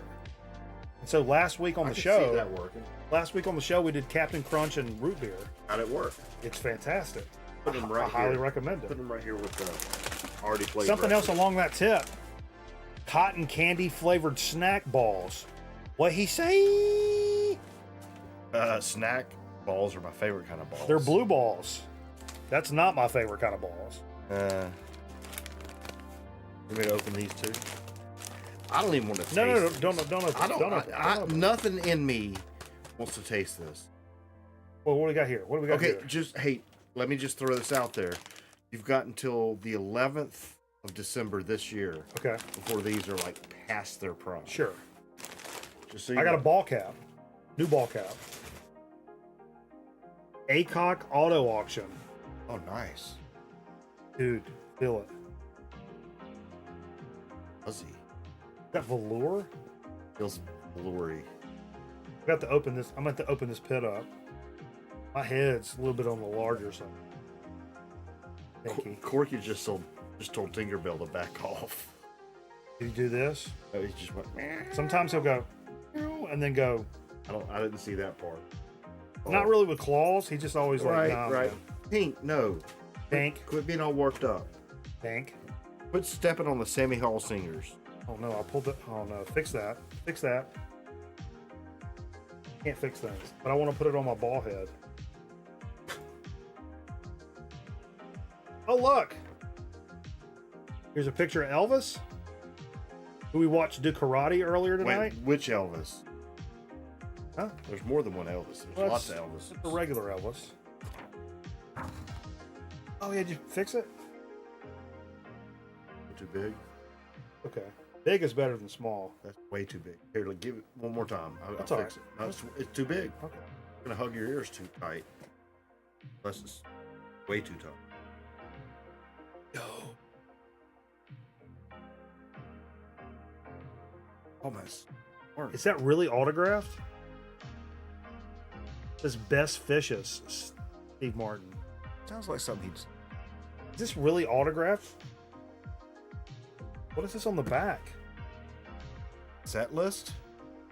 February 17th, 1978. Is this his fucking set list? Is that a set list? Oh my God, Aaron. Is this real? Can I look? It looks real. Oh my God. It looks real. Oh, I feel like I need to have gloves on. He said no, it's a promo. Still fucking dope as fuck. Oh, it is printed. Yeah, this is not handwritten. This is printed. Yeah, you get an up close look with gasoline eyes. It was a very good year. You know about the way Steve Martin, you know how he got out of comedy? We got to move quicker. But yeah. All right, he just decided this ain't gonna work anymore and branched out and did other things. Figured he wouldn't be fresh for another 2 years. Whoa! What is that? A comic book? Coloring book. The coloring book. Zombie Days from Crayola. Dude, look at this. And I got some markers. That would be great for that. I got a fucking 96 box down here with a sharpener on it. Markers or crayons? Crayons. It's really on. It's on the. They're on the see floor. it. I see it right there. Here. Here, help me. What do I do with it? I don't know. But you got to help me. I'll just hold it right here. Oh my God, Walking Dead, Rick Grimes coloring book. Wow. Oh, dude, I may give this to my mom, Aaron. You watch that? My mom's a huge Walking Dead fan. Mm. Oh, wow. I may have to debate. I got to give it to my mom, right? I kind of want to do it myself, but I'm not going to spoil it, but there's a certain cartridge in all the way to your left. There's a cartridge. See that? Oh, what the hell is that? I'm not looking yet. That is a big box of stuff. It is.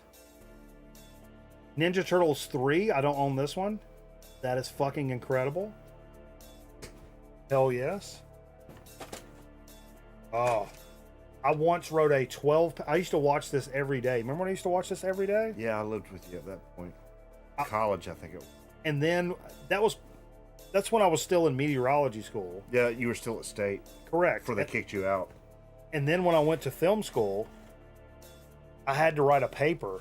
And I wrote a 12-page paper about natural-born killers. And I didn't even go back and watch the fucking movie again. I did it all from memory.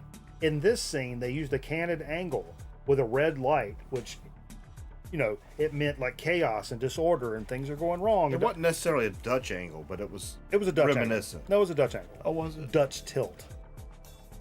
Yeah, I think that's the more correct way. But I did it all from memory. I wrote 12 pages from memory on this fucking movie. Okay. What else did you do in that box? You got some CDs in there? I do. Dig into the CDs. Dude, the Super Mario Brothers Super Show? Oh, that was a good show. This is a big DVD box. There's a few episodes in there at least. That may be the whole series. I think that's the whole fucking series. That was a good series. Holy shit, dude. Aaron. He was like, oh, there's no records in there, but like just some random stuff. There's no records? There's CDs. But he was like, oh, this is some random stuff. I can't keep holding this. It's getting too heavy. You set them down. Where? Lucha Libre. Oh, up here on top? Life Behind the Mask. This is a sealed DVD. Not Seal, the music artist. Oh, no. No. Super fucking awesome. Continuing on with the DVDs. Tony Hawk's Gigantic Skate Park Tour. Season 3. 2 DVD set. DVD stands for Digital Versatile Disc. Digital Versatile Disc. That's what Zenith said it's good for. Pumpkinhead? Nice. We rocking this in fucking October, man. Hell yeah. Itchy the Killer? I don't know what this is. What the fuck? Dude, what is this? You know this? You get a tape going. You gotta get a tape going. It's easy to grab now. Grab a tape. I've set the tower is. Look how low the tower is. This is not a combo anymore. No, it's up there. There's a combo up there. Laserdisc? Above that. I do. Way back. Yeah, you gotta put in a blood bag. Yeah. What the fuck, man? That's crazy. The packaging is just crazy. The Muppet Christmas Carol on VHS? Dude.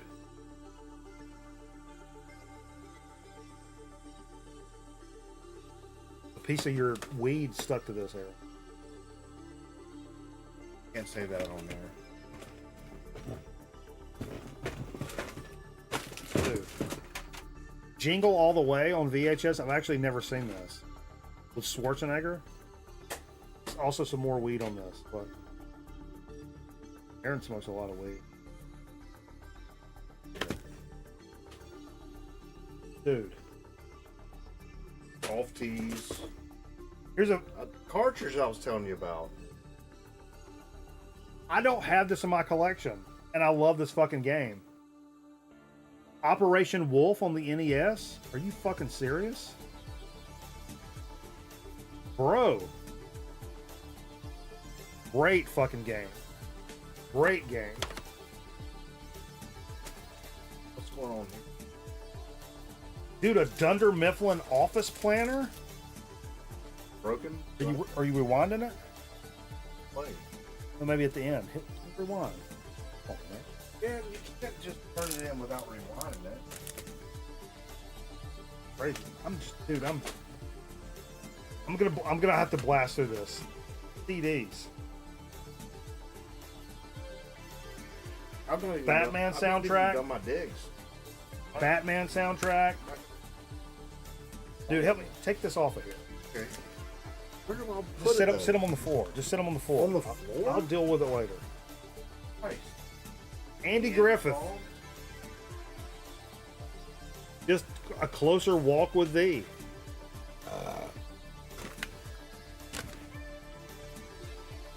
Warren G. Regulate. Oh, dude, Warren G's going to be playing in Raleigh this weekend. Really? Yeah, there's some kind of tour. Warren G, Snoop Dogg, a bunch of other people. Oh wow, Foo Fighters. In Your Honor. I don't have this one. It's pronounced Food Fighters. Correct.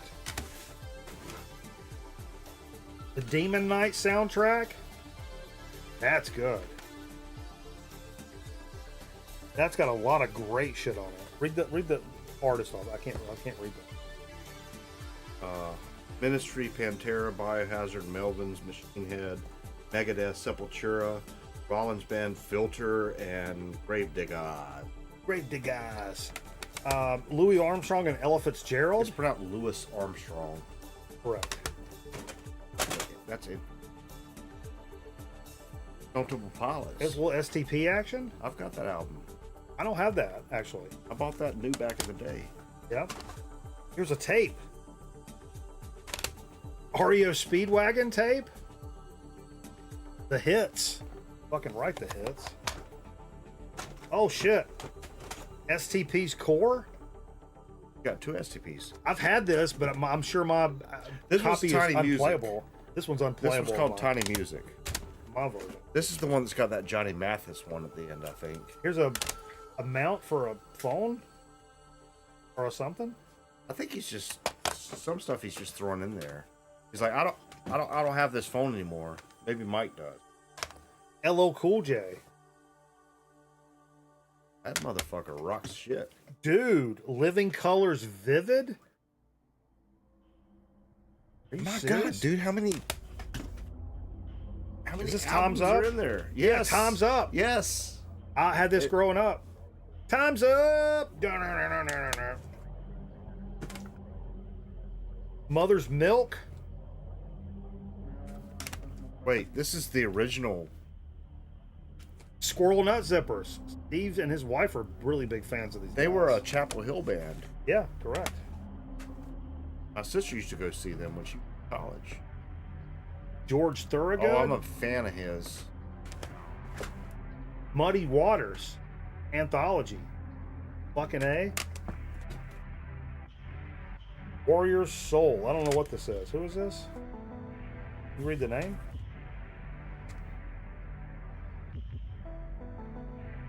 Bill Pill. I don't know what that is. Bill Pill. Warrior Soul. This man looks similar to a woman with a golf club. Okay, that's aggressive, but No, it isn't. Look at him. Here. oh, is this pop up? Oh, that's one of those pop up guys.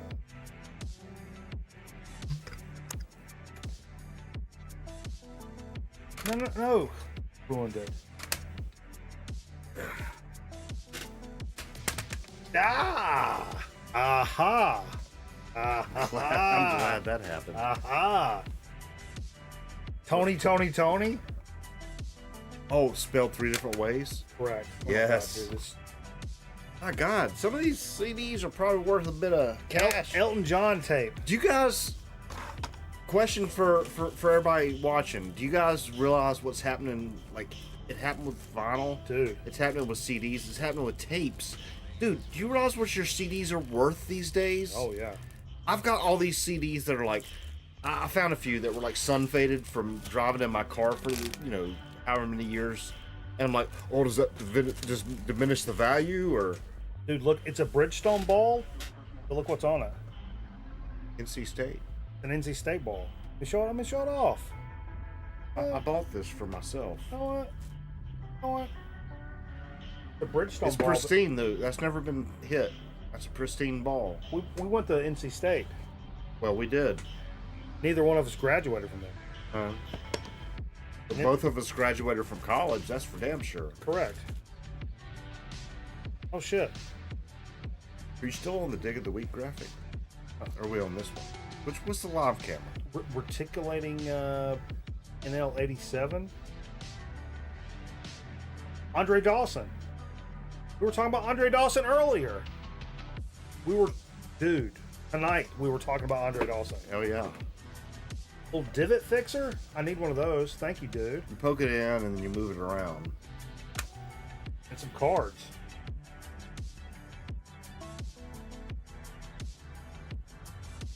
Little Sammy Sosa. That isn't so. They're all Cubbies. Yeah. No, it's not. Derek Jeter. Oh, my favorite player of all time, Ryan Sandberg. Look, dude. That's your name, dude. That's also my name. Spelled different. There's an Andre Dawson. Is there a Manny Mota in there? Oh, Jim Abbott card. That's the dude that only had one arm.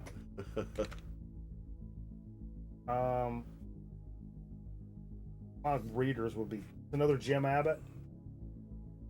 Really? What about the? My readers are down there. I just put them on. Oh, Sean Dunston. Nice. What about that one guy who had the grade A? Backtracks. Give Me All Your Love. 1989 Knicks. I don't know. Tinkerbell, you're doing your foot a lot. Hank Williams Jr. America. Look at that. I've never seen this. What? Yeah, they put The way I stripes. They put stripes across his face. James Taylor. He sure went. Randy Travis. Before he went psychopath. Is he psychopath? I'm gonna grab those. Huh? Set them down there on the floor before they fall over. Steve Perry. Oh, Perry! Oh. My voice! Some Carpenter's jams. Another Hank. Bo Cephas. Another Hank. Hank 22. Jesus Christ, Aaron. This is... Benny Goodman.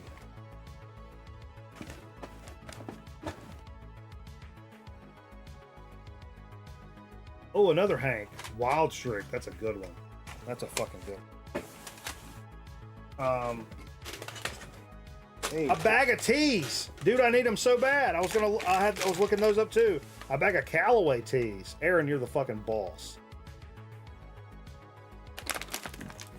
Going the senior tour.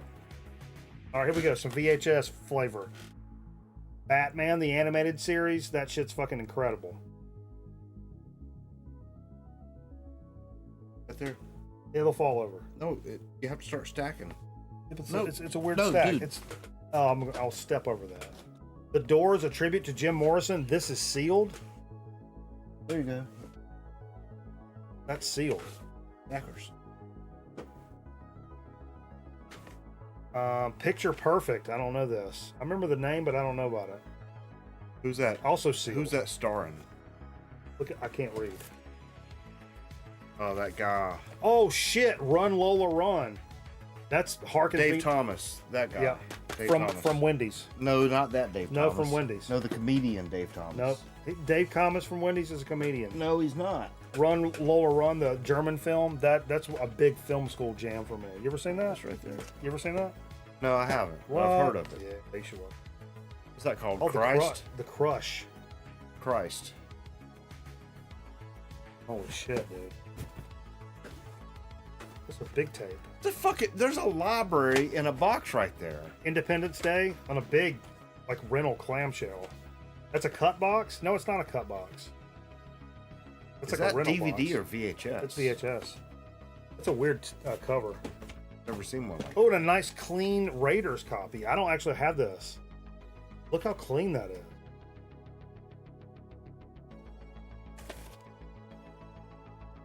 And we got some DVDs. I'll put Ernest Scared Stupid. This has been on our watch list for Wednesday night, just so you guys know. I mean, any Ernest movie I will always watch. UFC Best of 2007. That is sealed. Dude, you remember that UFC DVD that I had? No, it was a VHS from back in the day. It wasn't UFC. No, it was like before all It that. was World Combat Championship. And it was like everybody fighting everybody. That's why I did it. I just saw like a Reddit thing recently where they posted some of those videos of like the first fights. Like the karate guy fighting when Henzo steps on the guy's neck. Like that's literally why I started doing that. Because you borrowed it. We all watched it. I worked at the bookstore there in Raleigh, and we watched it, and then I bought it from the bookstore. Dude, I was 260, 270 pounds, smoking a pack of cigarettes a day. We all got fucked up and watched that, and then you guys went to bed, and I watched it again by myself, and then I got up the next morning and I watched the tape again, and then a month later, I'd filled a duffel bag full of shit hanging from a garage. We're punching it. And was punching it. And then I went and bought a heavy bag. Then I lost 100 pounds. Started doing jiu-jitsu. Started doing kickboxing. It started with that one VHS tape. Literally, that one VHS tape that you were just talking about. I'm glad you're still so fired up about working out. But I'm not. I'm just kidding. I mean, I wasn't like that, though. No. I remember I hadn't seen you in a few months, like during that process. And like when I saw you again, I didn't even recognize you because you had lost so much weight. I was like, who's that fucking... I wasn't like, who's that fucking dude? I was like, where's Mike? And then I realized, oh, he's standing right there. And then I was wearing a wife beater, which I never wore in my life. Yeah. Jackie Chan's First Strike. Oh shit, Shaun of the Dead. Oh, that's a good movie. That's a great movie. Also like Hot Fuzz. Theodore Rex with Whoopi Goldberg. I feel like I've seen that. That's the dad. That's the dad from what was that show? What was that show with the dinosaurs? It was just called Dinosaurs, wasn't it? Not the mama. No, it looks like it, but I don't. No, it is. Oh, Street Fighter 2, the animated movie. I've never seen that. Oh wow. Whoopi, Jesus Christ, dude. Whoopi's. Look, she's got a dick. Herbie Hancock Possibilities. Here, hold this up. Show everybody Whoopi's dick. It. Okay. It's right between her legs. That's. Sorry, I just had to show Herbie Hancock Possibilities. Possibilities. Christina Aguilera, John Mayer. It's got a bunch of people on it. Brian Eno's on this. That's sealed as well. Fuck. 4-film favorite: Batman, Batman and Robin, Batman Forever, and Batman Returns, all on the same fucking disc. That must be really wonderful quality. What the fuck? That must be really good quality. All 4 of those movies are in the best quality. Oh, Weezer video capture device, Treasures from the Vault, 91 through 2002. 91. You figure it's 1991? Wow. I've never seen that. I bet that's incredible. I've never seen that either. 4 never before seen episodes of Ninja Turtles. Dude, this just got customizable menus. That's what I'm about. Optional band commentary and Dolby Digital stereo. Stevie Ray Vaughan live at the Macambo.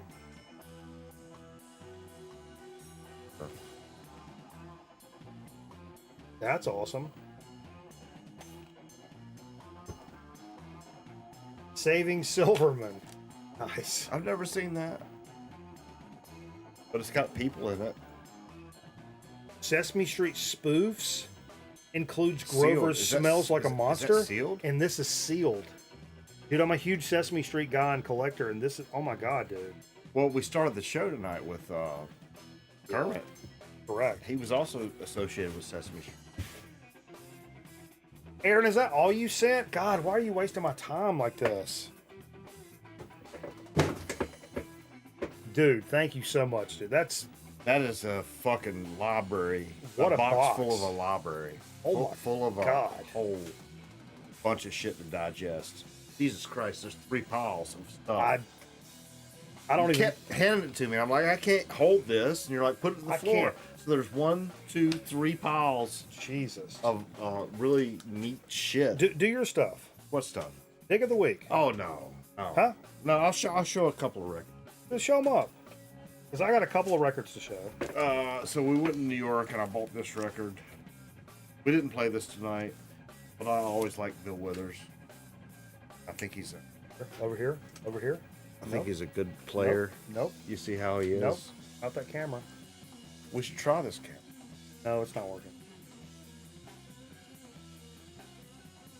It's a good record, but you can't hear it right now. In Kachanga ruined this view of the main camp. Hell yeah. You listen to that? You dig it? Oh yeah, I listened to it. Fuck yeah, I dig it, dude. I dig everything I own. This was a surprise record. Oh yeah, I think Said somebody on the Chris from Dixieland Farm said he has network this. Yeah. It was a $3 record. What's his name? John Handy John Hardcock? Handy. He plays sax Hardwood. or clarinet or something. I'm looking at the Looks like back. a saxophone to me. You ever heard jazz before? That's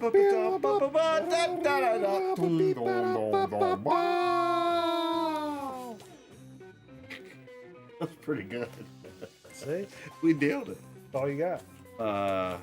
I also got some Bud Powell up there in New York. Yep, friend of mine from work, Teresh, his wife is like her uncle is So her that's great uncle. Is That's Bud Powell. a double LP on Verve from. My man's got a fucking 5 head though. Yeah. Holy shit, Dude, that's a 7 head. Look, That's a 7 head. So look at this. This is what they chose. a jazz pianist on the level with Thelonious Monk and all the other great jazz pianists of his era. I think is how you pronounce it. ERA. Fred. What is this? Oh, I'm sorry. I looked at the wrong thing. I'm sorry.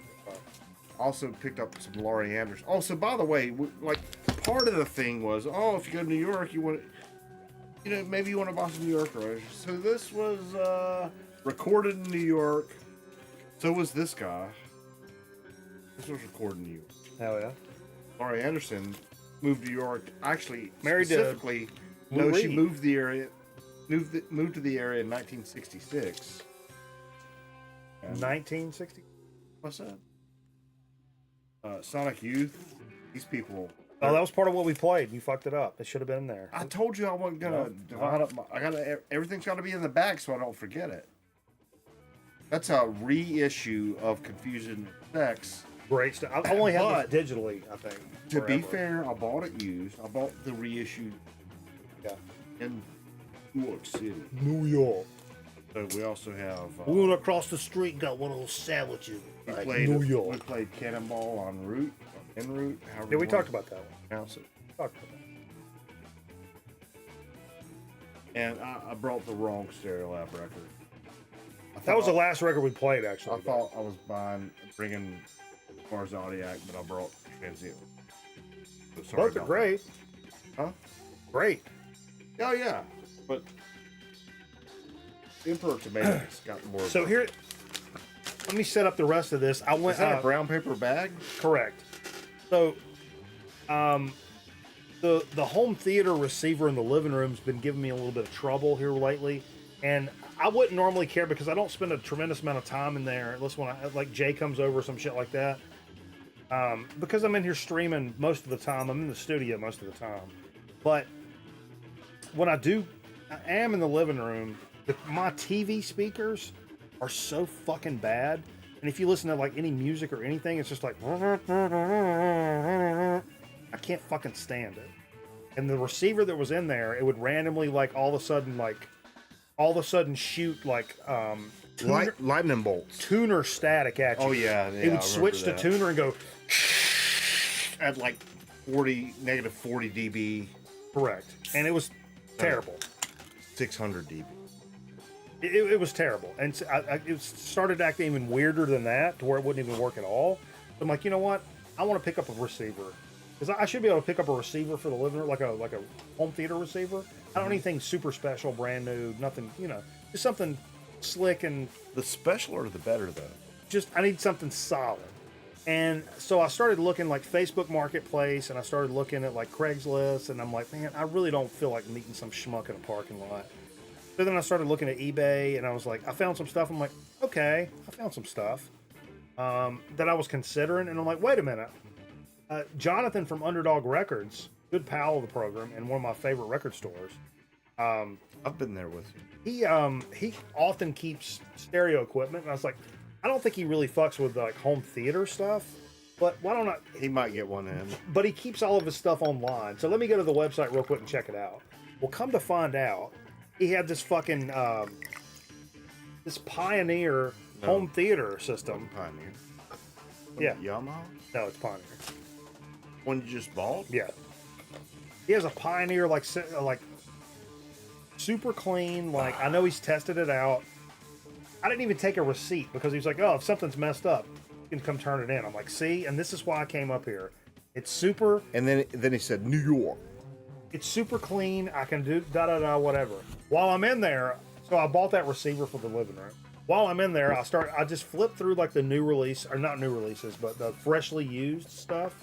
And I was like, oh man, damn it. Of course you have a record that's like on one of my top like want list, you cocksucker. Like I wasn't trying to buy records today. Here's to records. And but then I go in there, I see this, I've got to get it. The kicker from all of this, when I go to pay, he was like, you got a $25 credit. I'm like, he's like, do you want to use that? I'm like, yeah. And I'm like, wait a minute, man. I was like, I remember Fluffhead and his lovely wife leaving me a little gift at Underdog when Finn passed, which is very sweet of him. His wife's name is Fluffhead? No, his name's Fluffhead. Oh. And I was like, no, man. I was like, I've already used that because he's my pal. I'm not going to let him just give me some shit. I was like, no, dude, I've already used that. That was a gift from, and he was like, no. He's like, you used the gift, but you have this from like store rewards. Store credit. So if you buy so much over time or whatever. Yeah, you add it up and you get a free coffee every 6 months. I didn't have a free coffee. I had $25 off. So I got that receiver and this record for fucking $42. And the record that I'd been looking for that was in there is the fucking second Sonics album. Boom. This is a 98 repress, I believe. 1998? Correct. I've been looking for this for a long fucking time. I often kind of noodle over whether I like the first Sonics or the second Sonics, but I like both of them equally. I like the Super Sonics. And I've never seen this around much at all, and I was so fucking stoked to pick this up. So everything just kind of worked out that day. And with the store credit, a new receiver for the living room, a record I've been looking for. You also got a whole new set of surround speakers. You brought some, Klipsch. Klipsch. I brought you a whole new set of Klipsch. It's 4 satellites and a center channel speaker to match up to the new. You got to watch some movies though, dude. You got to download Top Gun and watch it on your TV. Dude, that was so close to my face. No. It's also really rusty. The trick is, gotta, like that. Oh, no. Gotta come, really no. No. It's just gotta be. Nope. You gotta be loose with it, or it won't cut right. I gotta go home. No. I gotta go home real quick. And this is a record I purchased this week, and it's not.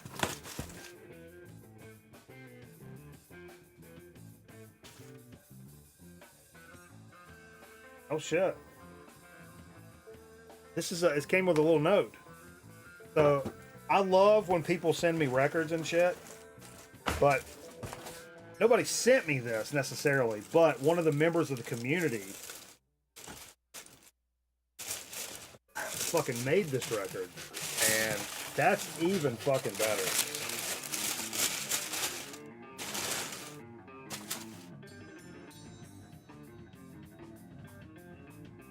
It's Spudlock, the BIH record.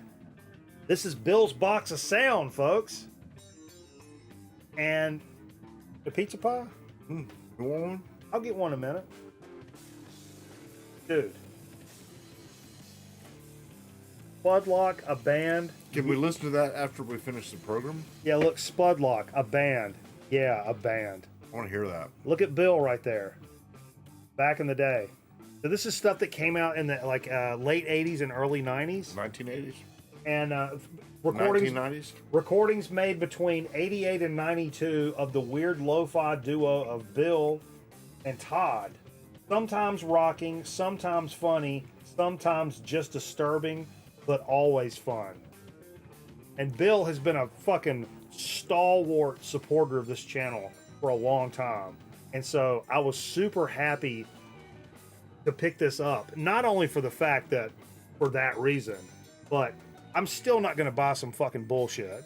I went and sampled 3-4 songs right up my Buddy Hoyle. It's right up most of our Buddy Hoyles. This is a very cool record. I don't admit to that in public. And I'm really, really stoked to pick this up. Like, I love the art. Have this in the collection. Yeah, man. And it comes with a note. Lionel Richie, what's up, baby? You can't see that. They can't read that. It says Mikey. Oh, it says Mikey, so he knew it was me. Thanks for buying the LP. Hope you like it or just have an interesting reaction to it, Bill. I'm sure I will, dude. I bet both of those are going to happen. You're going to like it and have an interesting reaction. Hell yeah. Hey, Bill. Yeah, it's on Bandcamp. Go pick this up, man. A fucking VC original. And it's cool shit. I don't know how to describe it from the stuff I heard. Kind of a lo-fi, like early 80s, 90s stuff. It was 1980s, 1990s. Correct. Really cool stuff. So I'm really stoked to check this out. And yeah, like I'm smiling, fucking talking about it because that shit's fucking cool, man. It really is. That was some fucking dig. Jesus Christ, what a dig of the week! Are you kidding me? I mean, that's like. It was like a 2.5 hours later. It was like a 2.5 hour dig of the week, for Christ's sake. I'll tell you what we do. We do have a soda speak and chip chat coming up. Take us a quick little break. Come back with a soda speak and chip chat. I'd say we do the last bag from Glass Orchid Aftermath, our pal Mark.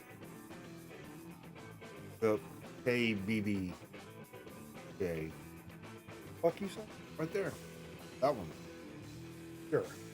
I thought that was so I can't say it on air. Yeah. Until we eat it. Gotta keep it a secret till we eat it. Well, we're gonna eat it. We eat the hers. That is hers. Yeah, the one the tall bag. The white tall bag. Right there. Yeah. That one I'm looking at? Yeah, the white tall bag. Yeah, correct. Okay. I earned 120 banana bucks while you were going through that box of stuff. Yeah, for real, right? All right, you guys chill. We'll be right back with a soda speak and chip chat. Yeah. All new live editions. All I got to do is take a nap for about. No nap. No nap. Couple of naps. Hashtag no nap. I got a bad back. I got the syphilis. My colon is bowling over here. You ever had the syphilis? It's tough, man. Hitler had syphilis. Did he? Didn't he have syphilis? I don't know. Tough. He was on meth. I think he had. Is that Adderall? He's on the beans. He was mental.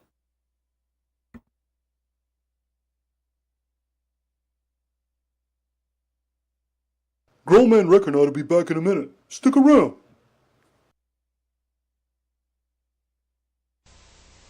Hey, you, listen here. I know you've been going to those burger places for lunch, and that ain't cool. You ain't been to Biscuitville for lunch. So the Big E's gonna have to club you. Take it easy, man. I want you to try Biscuitville Steak Club. It's big, and it's tender, and it's loaded with lettuce, tomato, bacon, cheese, and pickle on a big old fluffy biscuit. And they have chicken and country ham clubs, too. And that's a whole lot better than some old burger. So come to Biscuitville, and everybody get clubbed. Oh.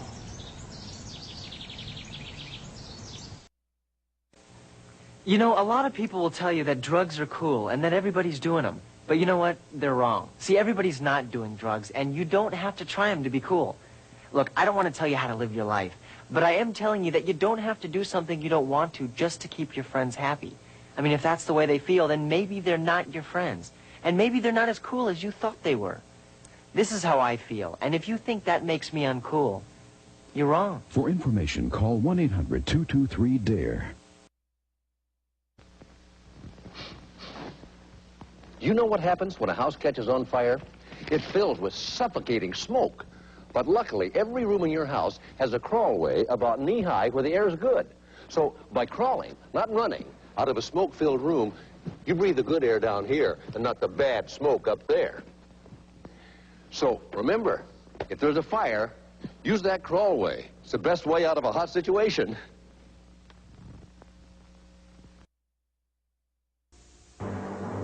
They came to New Texas from all across the galaxy. Some good, some bad, mostly bad. It was rough, really rough. I mean, they needed 1,000 lawmen. They got one. But you know, it was enough. You might have heard of him. Brave Star. Brave Star, weekday mornings at 6:30 on TV 21.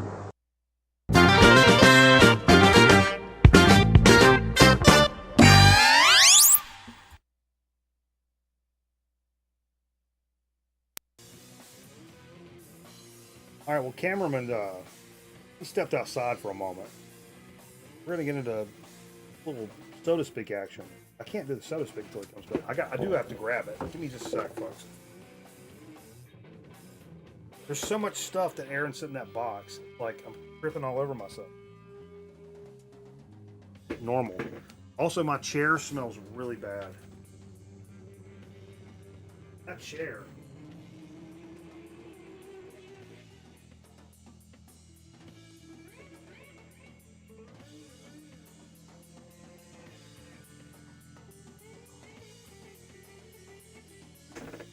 Oh. What are you guys up to tonight? Throw it away? That's a what, dude, there's so much good shit in there. Are you back? I think he's back. I think we got to do a so to speak.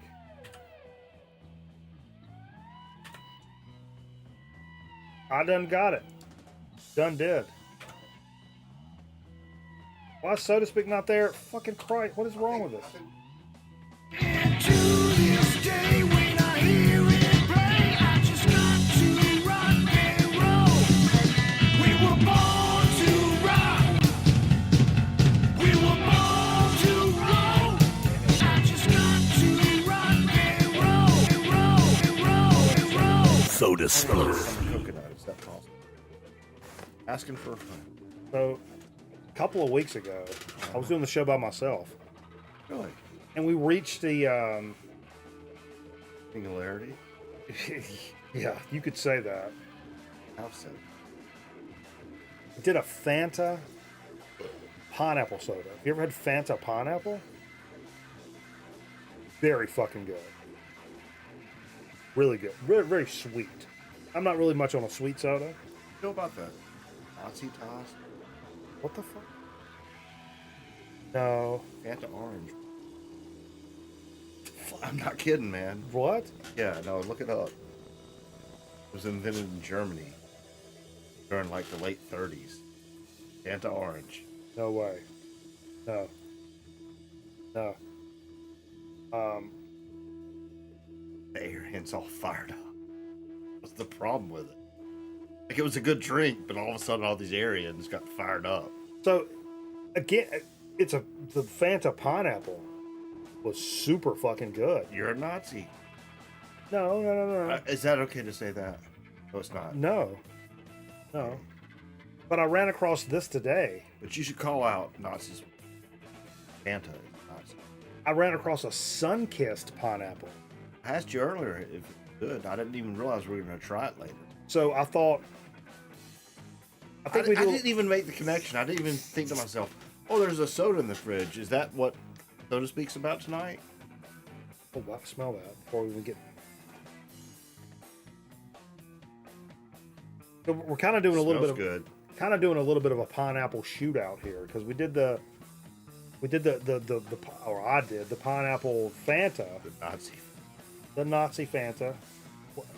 You know, is that the one? No, Fago's the one. The Insane Clown Posse. Not Fanta. I can't say Fago. the word. I can't say the word. Correct. I think it's. I'm gonna Carl this. Not a straight bar. No.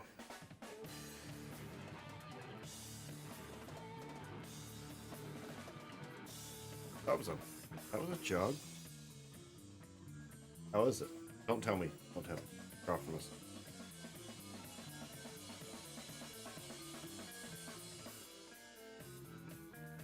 What was that noise at the end? I was sucking off my hand. I don't know. I pulled my hand away and sucked. That sounded. That's really good. That's really good. It's really good. I'm gonna wipe this. I don't know which one's better. Probably the non-Nazi. Well, I mean, officially we'll stand by the non-Nazi version being better. I think that's a better platform to have. I used to think I didn't really like pineapple until I tasted it. What I like it. It's so good. Anything that grows is and good. that actually tastes like pineapple. It really does. No, anything that grows is not necessarily good. Sure, except for artichokes. They fucking suck. Black mold. Sure. Kill you. But water that's got a little bit of kind of moldy taste to it, I kind of That's fuck. not gonna kill you. I kind of fuck with it. It's gonna boost your immune. You ever come back in several days later, you had a cup of water and you kind of go for it anyway? Got that Yeah, I've done that. that dust flavor? No, mine tends to taste more metallic. I like that dust flavored water. I like Just saying. it. This is good. It is good. I thought I was going to be able to make a direct A/B comparison between this and the Fanta. The problem with the other version is all the anti-Semitism. That's not a good thing. Well, if you control an unequal proportion.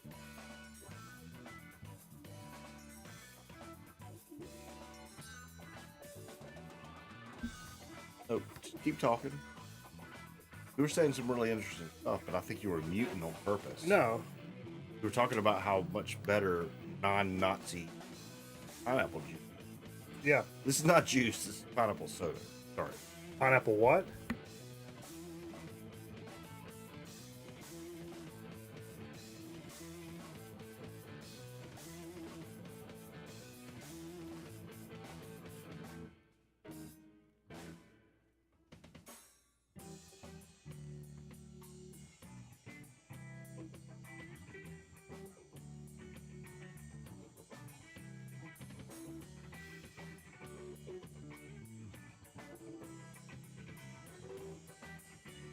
Okay, so it's pretty clear at this point that both those baseballs would rather choose the best soda.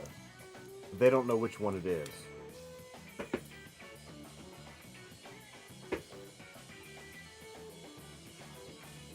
Yeah.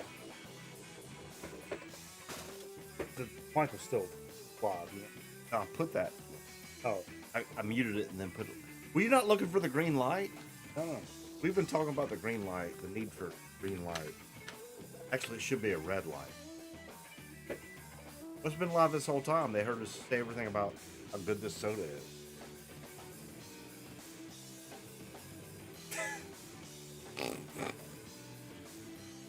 All right, let's get a little chip chat. Don't go back to Knoxville. Why is this? The whole setup is fucked tonight. You crossed up some cable. No, it's like Potato chips. weird. How my mom does do potato chips. How my mom does do.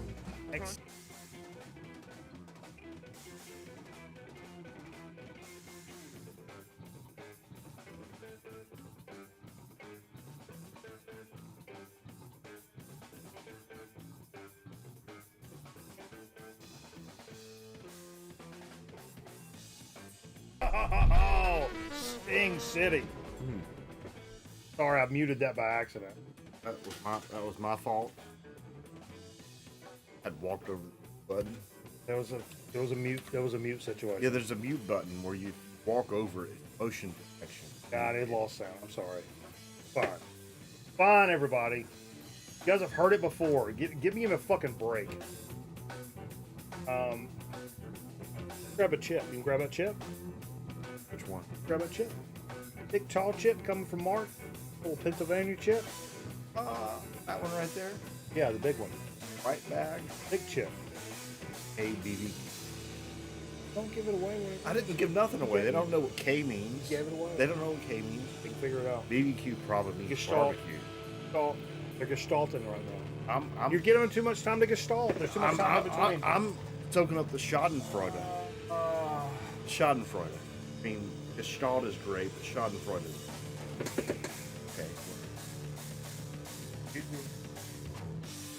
Start the show over. 3, 2. Wait, where's the microphone? No. People don't like that. Tip down. No, people don't like that. People don't like that. People don't like that. Reginald Benny. That guy got pulled out of his truck and beat up. Reginald Benny. He sure did. Glass Orchid Aftermath, Mark. Again, thank you so much for the box of incredible chips and this incredibly dope WCW bumper sticker. Mark's a real mensch. But this was the last bag in the trifecta he sent. It's a Hers Korean barbecue wings. What does it say? Flavored by Philly? Yeah, so this was a series they did, flavored by Philly. So the 3 bags he sent us were very specific Philly flavors, which is kind of close to where he lives. He's a Pennsylvania guy. And so I'm pretty sure Philadelphia isn't. Correct.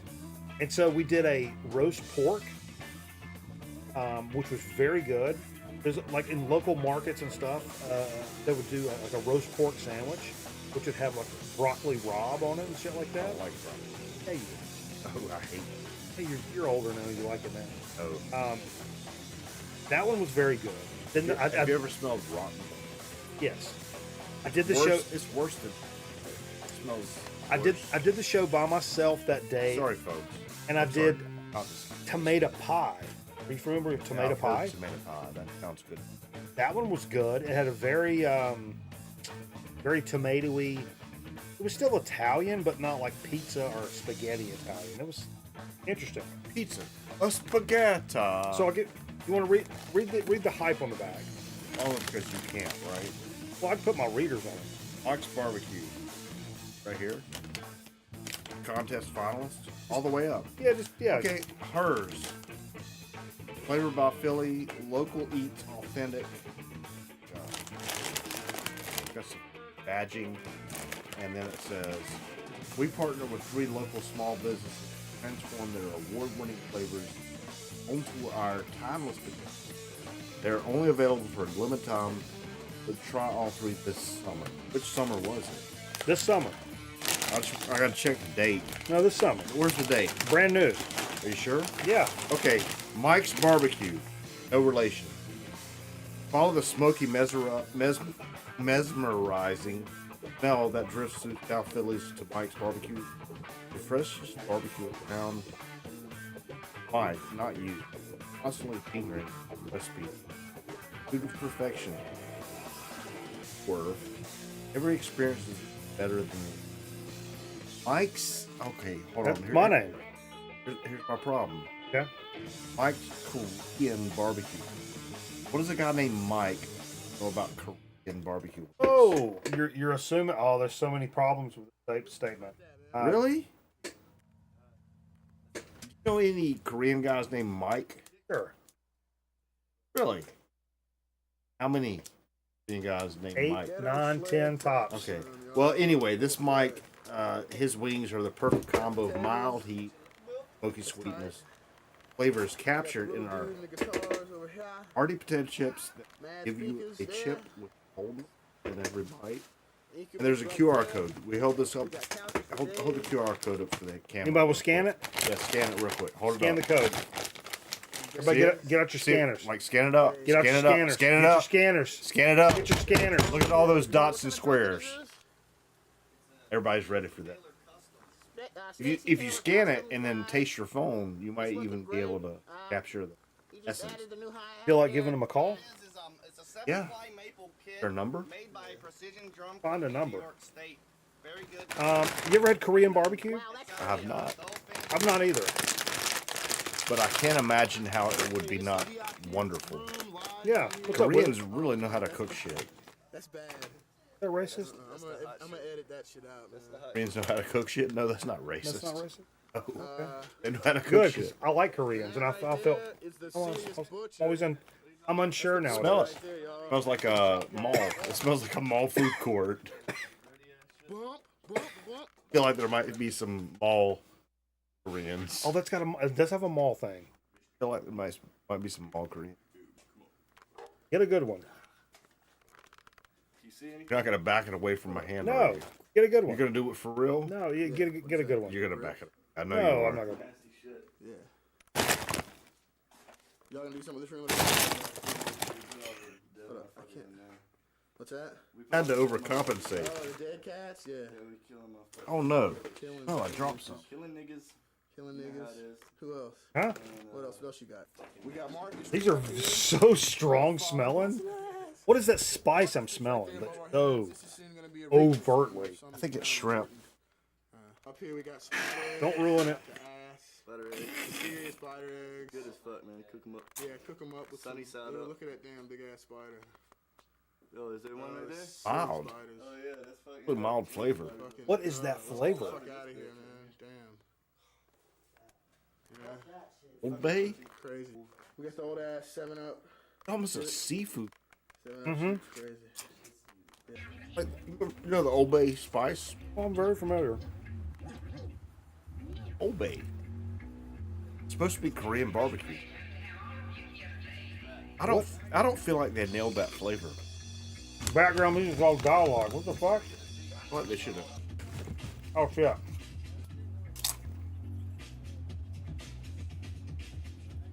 feel like they should have called this something different.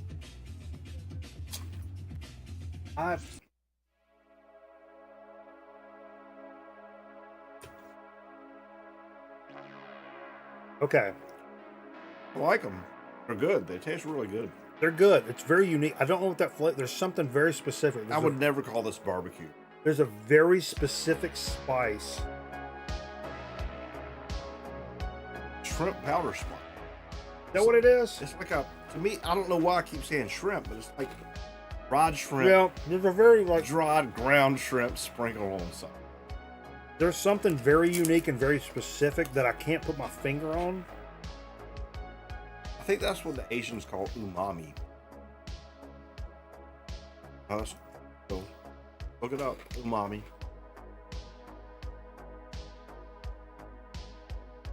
I will say, it's my least favorite of the three. The roast pork and the tomato pie were pretty fantastic. This is good and very unique. Very unique. It's really good. I think because I'm so... Ooh, look, this one's got a bunch of spice on it. I think because I just don't understand the spice, it's kind of confusing me. But other than that, it's good. Well, it's not the first time you did. Correct. Pumpkin spice? Yeah, I don't know. No, not pumpkin spice. Same color. Pumpkin spice. But it's a spice that hits the back of your throat. Like right off the rip. Yeah, definitely. Well, it's almost like paprika, but it's like something else that's with paprika. You know what I mean? Yeah. God. Does it say? Read this? I can't read it.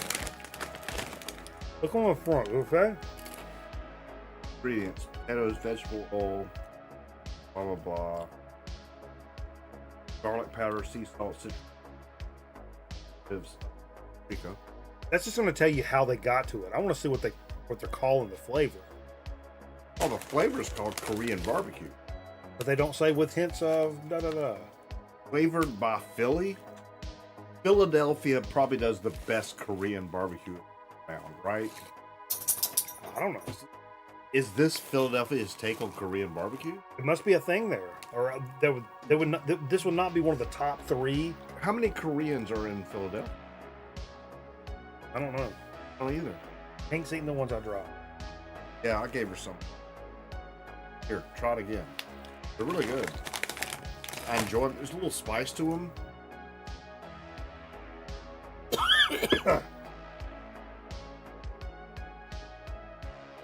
From the smoky. Yeah, I already read all that. You didn't read all. I did. The whole damn thing. Weren't listening. Maybe it's a smoke thing. Smoked paprika. Yeah, it's just like a smoke thing. Doesn't say smoked paprika. Extra. Smoke. Extra. Well, in the description, not the ingredients. How they got there is, I don't want to know that. Why does it taste like shrimp? It does taste like shrimp. Like shrimp powder. I had a seafood plate today, actually. How do you do that? How do you eat that for lunch and go back to work? I didn't go back to work. There we go. I didn't work today. But I went and got lunch. Folks, this episode's been brought to you by King Kachonga. We've had lots of problems tonight, but that's... Fuck. What are we saying? Par for the course.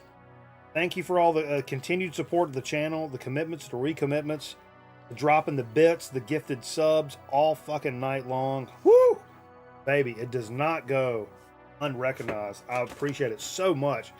We're going to go back over to Twitch and listen to a couple of record albums before we cash it out for the night. Please join us, twitch.tv/Grown Record Night. Come over there and drop us a little followage, if you wouldn't mind. Probably going to be a couple of records. Couple of records. We're watching a couple of records. You guys like record We're albums? We're gonna put records on and watch the entire runtime of Iron Eagle while listening to records. Won't hear dialogue. We'll miss "Okay for Takeoff." You know what's wrong with us? Hold on. What? No Iron Eagle. I know what's wrong.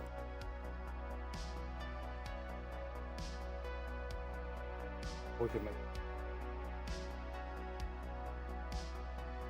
I don't appreciate it. Not sit. No. You gotta be. Oh, No, you ruined the bit. I'm not- You ruined the bit. Ruined the bit. Fine. I didn't ruin the bit. They did.